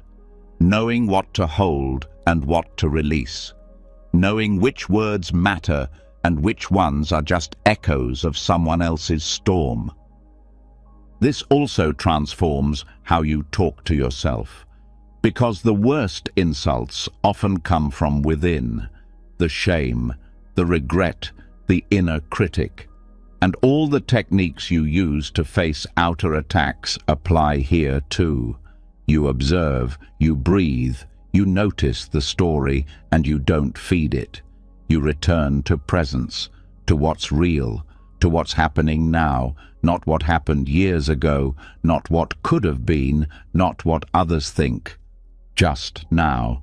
And in this now, there's nothing to defend, nothing to prove. Just breath, just awareness, just the quiet knowing. I am not what they say. I am not what I fear. I am not the roles I play. You are presence, consciousness, the space in which all of this happens, but not the content itself. This isn't an idea, it's a lived experience, and the more you return to it, the stronger you become. Not by building walls, but by realizing you don't need them, because the things that used to pierce you don't land anymore.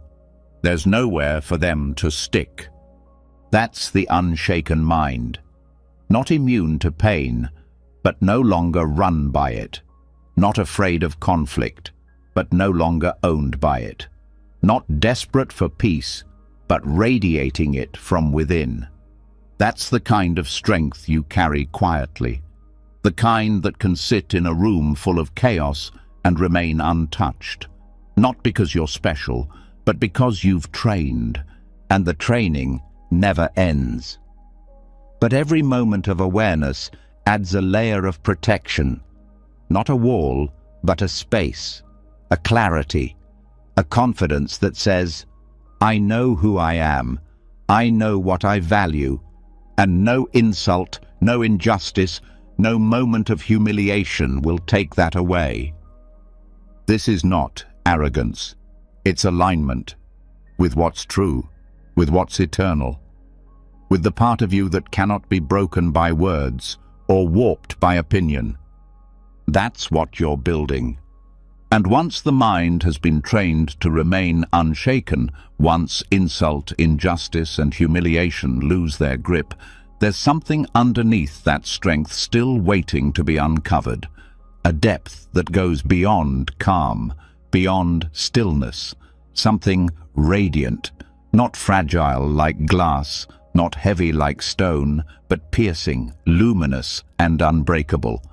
In the teachings of Vajrayana Buddhism, this is the diamond mind, a state of awareness so clear it reflects all without distortion, so strong it cannot be shattered, and so sharp it cuts through illusion like light through darkness.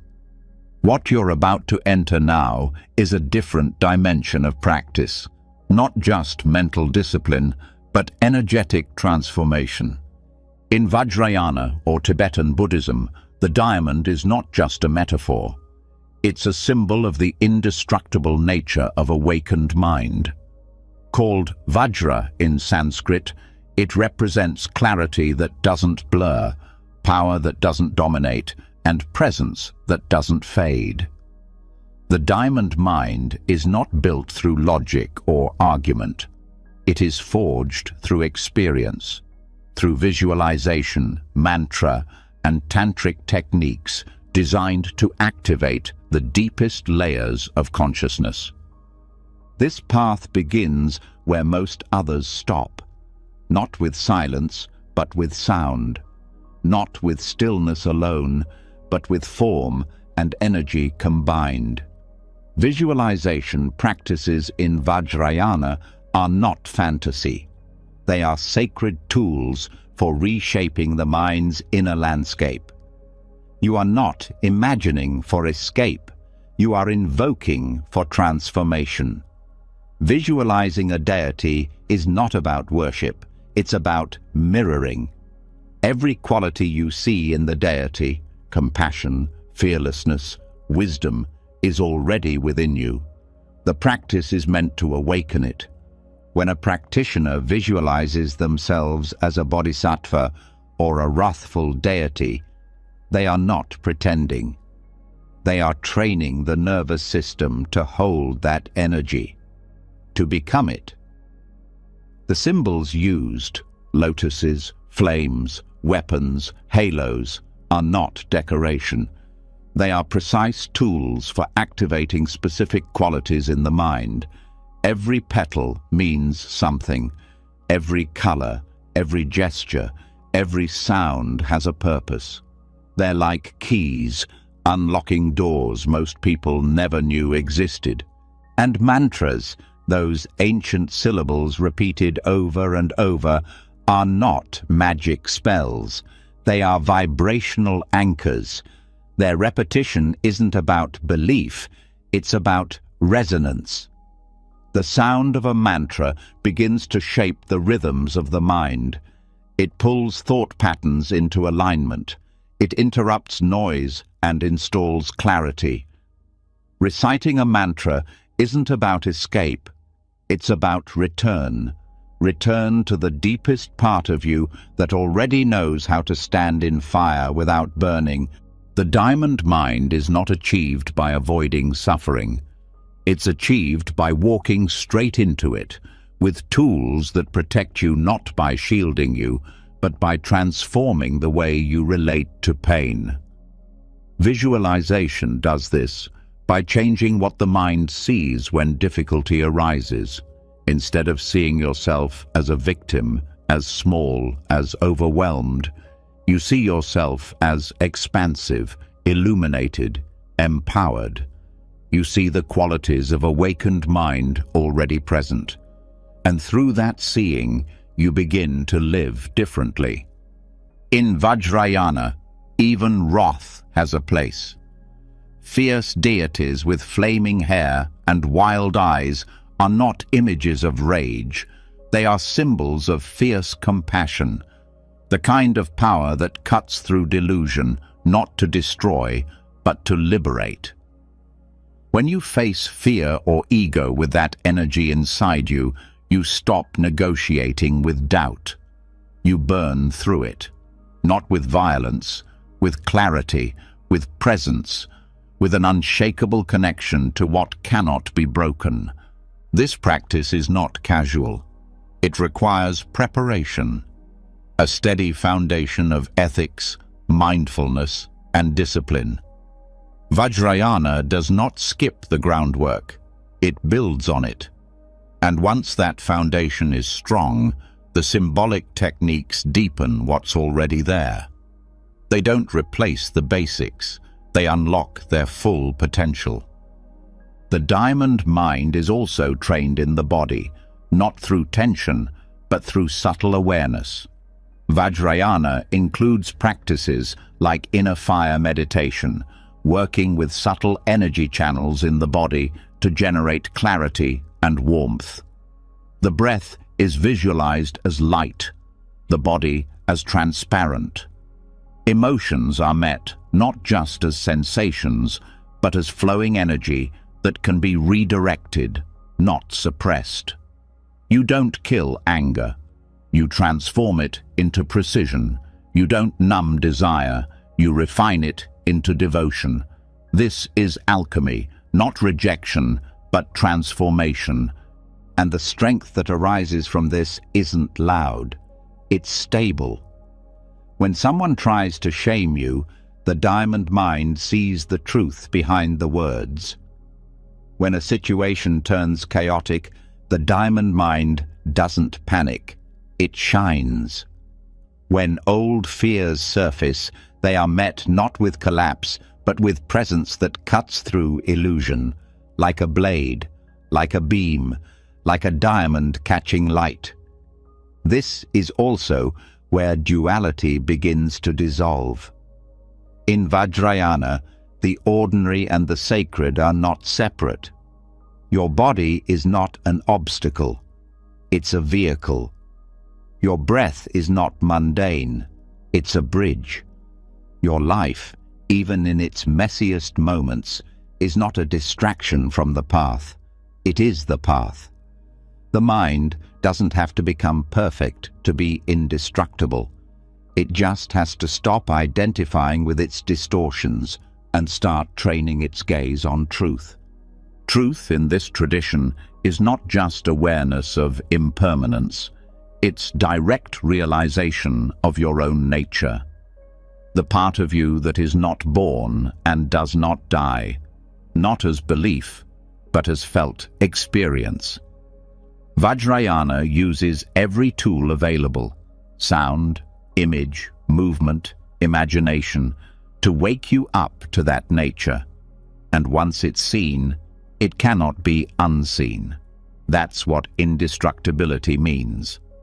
Not that you won't feel pain, but that your core clarity will not break under it. Even death is viewed differently. In Vajrayana, teachings on the bardo, the transitional state after death, the same techniques are used. Visualization and mantra help the practitioner stay awake during the most disorienting transitions. The diamond mind, trained in life, remains clear even when the body dissolves. Fear may arise, but it doesn't control. Confusion may appear, but it doesn't stick, because the awareness has been trained to remain lucid, to recognize illusion and return to essence. This kind of mental power isn't exclusive. It's available, but it requires commitment. Vajrayana doesn't promise comfort. It promises awakening. And awakening, in this path, means stripping away everything that isn't your true nature, until what's left is indestructible, not because it's armored, but because it's real. And even if you don't formally walk the Vajrayana path, its symbols can still teach.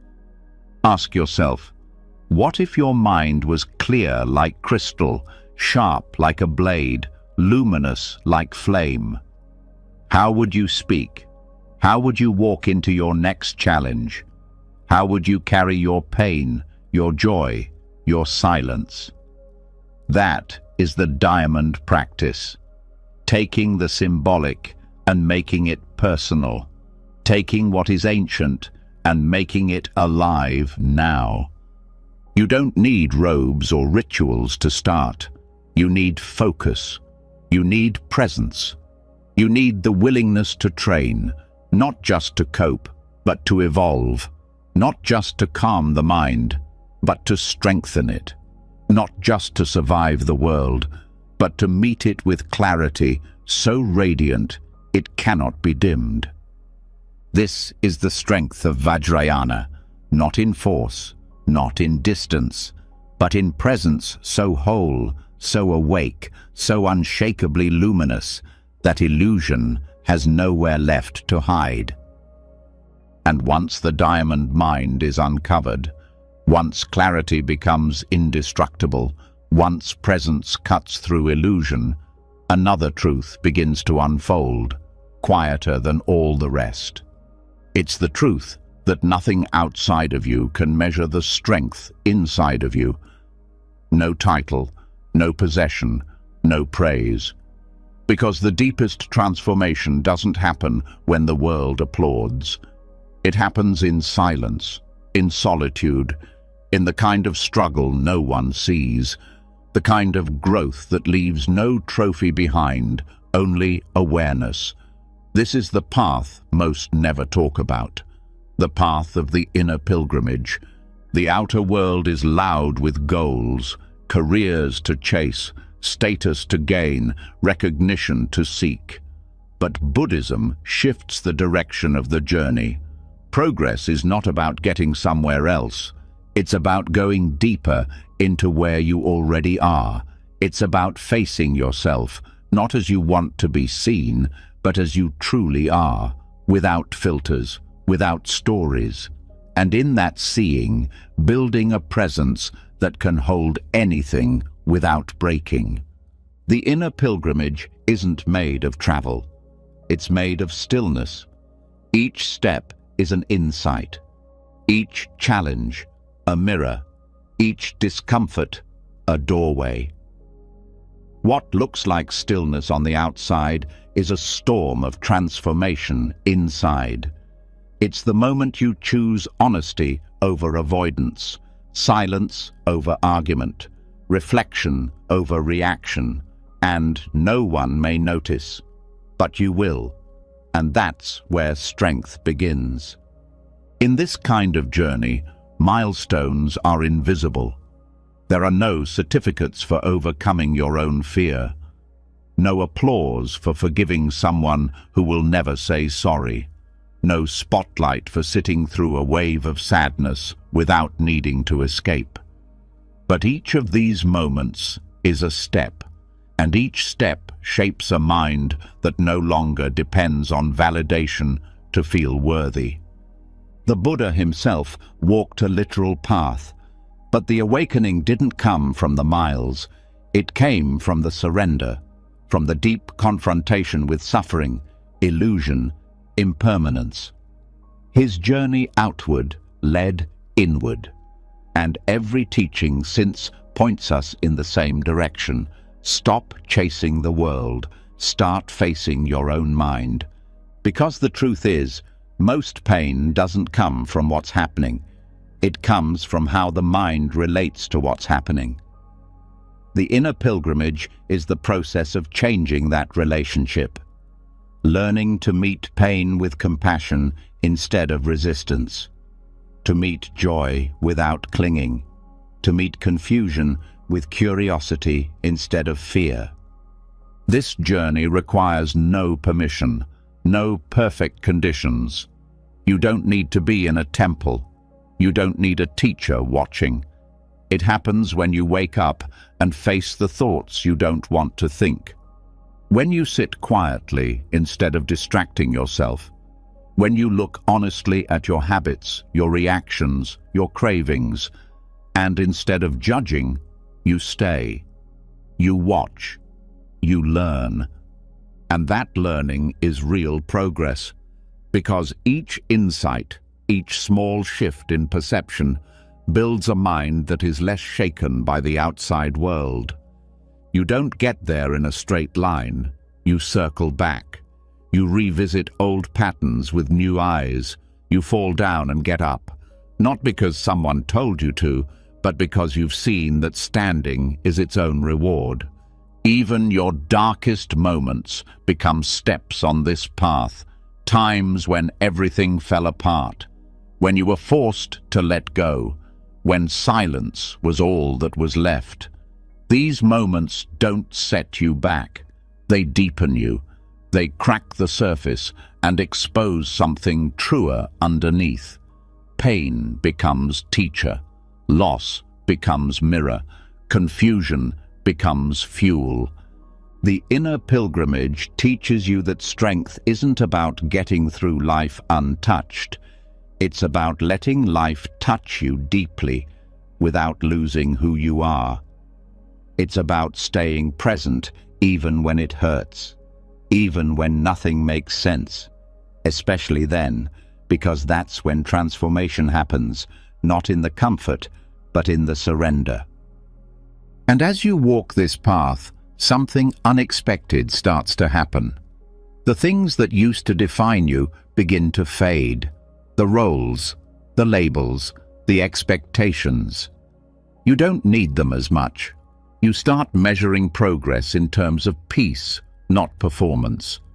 In terms of self-honesty, not self-image. In terms of how gently you can meet the parts of yourself you used to reject. This doesn't mean you stop achieving. It means achievement no longer defines your worth. You can succeed without needing success to fill a hole. You can contribute without losing yourself in the outcome. You can serve without making it about being seen. That shift doesn't make your life smaller. It makes your presence larger. Because you're no longer fractured between who you are and who you're pretending to be. The inner pilgrimage also transforms how you relate to others. You stop needing them to act a certain way for you to feel okay. You stop projecting your wounds onto their behavior. You stop expecting people to complete what only your own awareness can hold. Relationships become cleaner, softer, built not on need, but on presence. And when challenges come, and they always will, the mind you've trained through inner journeying won't collapse. It won't panic. It will watch, respond, hold steady. Not because it's above emotion, but because it's practiced staying with emotion without being consumed. That practice becomes your foundation, a kind of groundedness no one can take. Even your inner critic starts to lose its power, not because it disappears, but because you stop believing it. You hear the old voices, but you recognize them as echoes, not truth. You don't fight them. You let them pass. You return to now, again and again, and that returning becomes your strength. This journey also strips away comparison, because when your progress is measured inwardly, you stop comparing your life to others. You stop measuring your timeline against someone else's. You stop needing to match their pace or mirror their path. Your growth becomes intimate, private, sacred, and that makes it real. The inner pilgrimage is also about remembering, not becoming something new, but returning to what was never broken. The part of you that has always known silence, always known stillness, always known how to breathe in the middle of chaos and still feel whole. That part was never lost, only buried, and each step of the inner path uncovers it. And over time, a shift occurs. You stop running toward the next thing. You stop trying to fix every uncomfortable emotion. You stop needing the world to reflect your progress. You become content with the quiet victories, the moment you didn't react, the moment you forgave, the moment you sat in silence instead of scrolling, the moment you caught your breath and chose presence over panic. And this journey never ends. It deepens. With each layer you peel back, another truth waits, another habit softens, another fear reveals itself not as enemy, but as doorway. You walk not to arrive, but to awaken, to meet yourself not just once, but in every moment, fully, clearly, gently. The world may never see how far you've come. There may be no map, no reward, no final destination. But you'll know. You'll feel it in how you breathe, how you listen, how you hold space. For yourself, for others, for the entire mess and beauty of life. And that knowing, that's enough. And after walking the inner path, after shedding the need to prove, to perform, to chase approval, the weight begins to lift. The world still spins, but your steps feel steadier. There's no pressure to arrive, just presence in the walking. But even here, even in this space of stillness, a different kind of shadow waits. It doesn't scream or demand. It whispers, it compares, it turns heads toward others and quietly asks, "Why not me?" This is the subtle grip of measurement, and breaking free from it isn't just about silence, it's about strength. Strength that doesn't rise by climbing over others, but by celebrating them. This is where the practice of mudita begins. Joy that isn't yours, but frees you anyway. In Buddhism, mudita is called sympathetic joy, the ability to feel genuine happiness for someone else's success, beauty, peace, or growth, not as a performance, not as politeness, as truth. This joy is not loud. It doesn't announce itself. It smiles inwardly, and in that smile, something radical happens.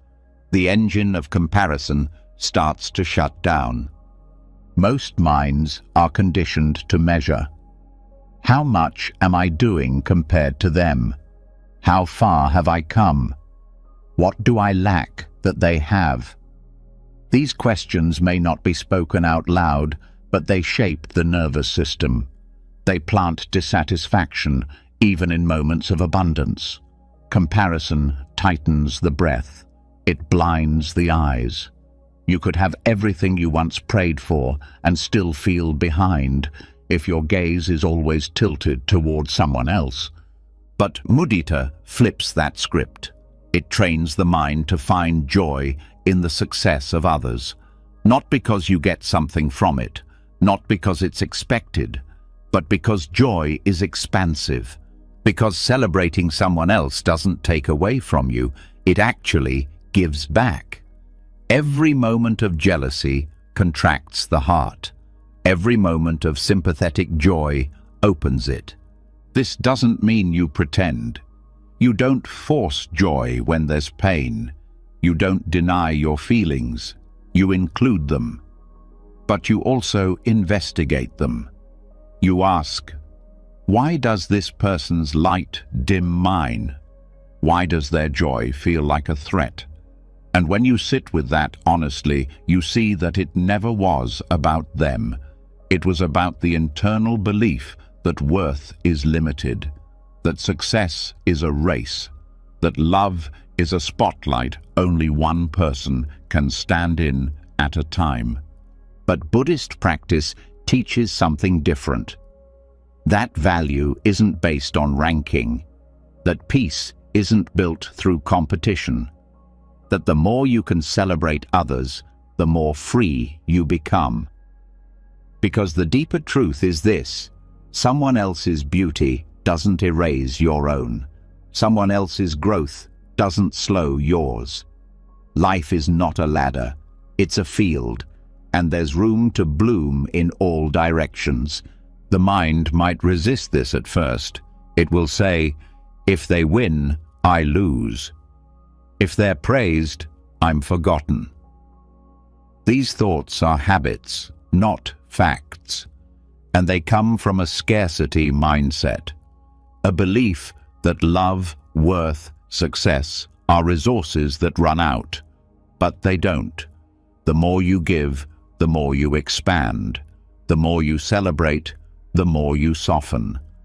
Practicing mudita begins with awareness. You notice the spark of jealousy.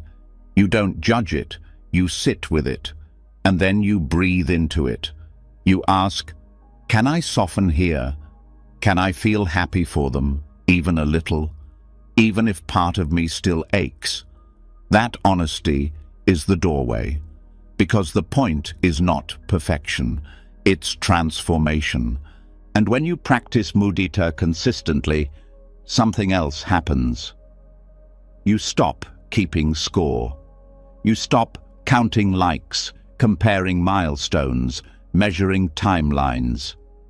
Your worth detaches from numbers, from roles, from expectations. It roots into presence, into action, into who you are when no one's watching.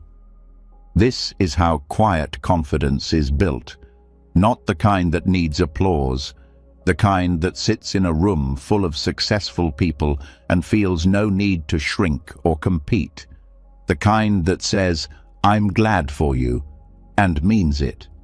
Because your peace isn't threatened by someone else's light. In fact, their light helps you see more clearly. This shift also changes relationships. When you stop comparing, you start connecting. You listen better. You speak with less performance. You love without trying to outshine. And in that simplicity, people feel safer. Walls drop. Egos soften. Conversations deepen. Because the energy of measurement has left the room. And this practice doesn't just apply to peers, it applies to everyone. The person who seems ahead, the one who got what you wanted, even the stranger living the life you dream of. When mudita is alive, their joy becomes a reminder, not a threat, a reflection of what's possible, not a mirror of your lack. This doesn't mean you stop striving. It means you strive from wholeness. You still work, still grow, still pursue your vision, but not to catch up, not to prove. You move because it's your path, not because someone else has made you feel behind. That change in motive is subtle, but it transforms the experience of progress. You start waking up with less tension. You stop questioning your pace. You begin to trust that your story has its own rhythm, that your timing doesn't have to match theirs, that you can move slow and still arrive, that you can celebrate someone's leap while taking your own quiet step. And this shift also builds protection, because the world will keep feeding comparison, social media, gossip, competition.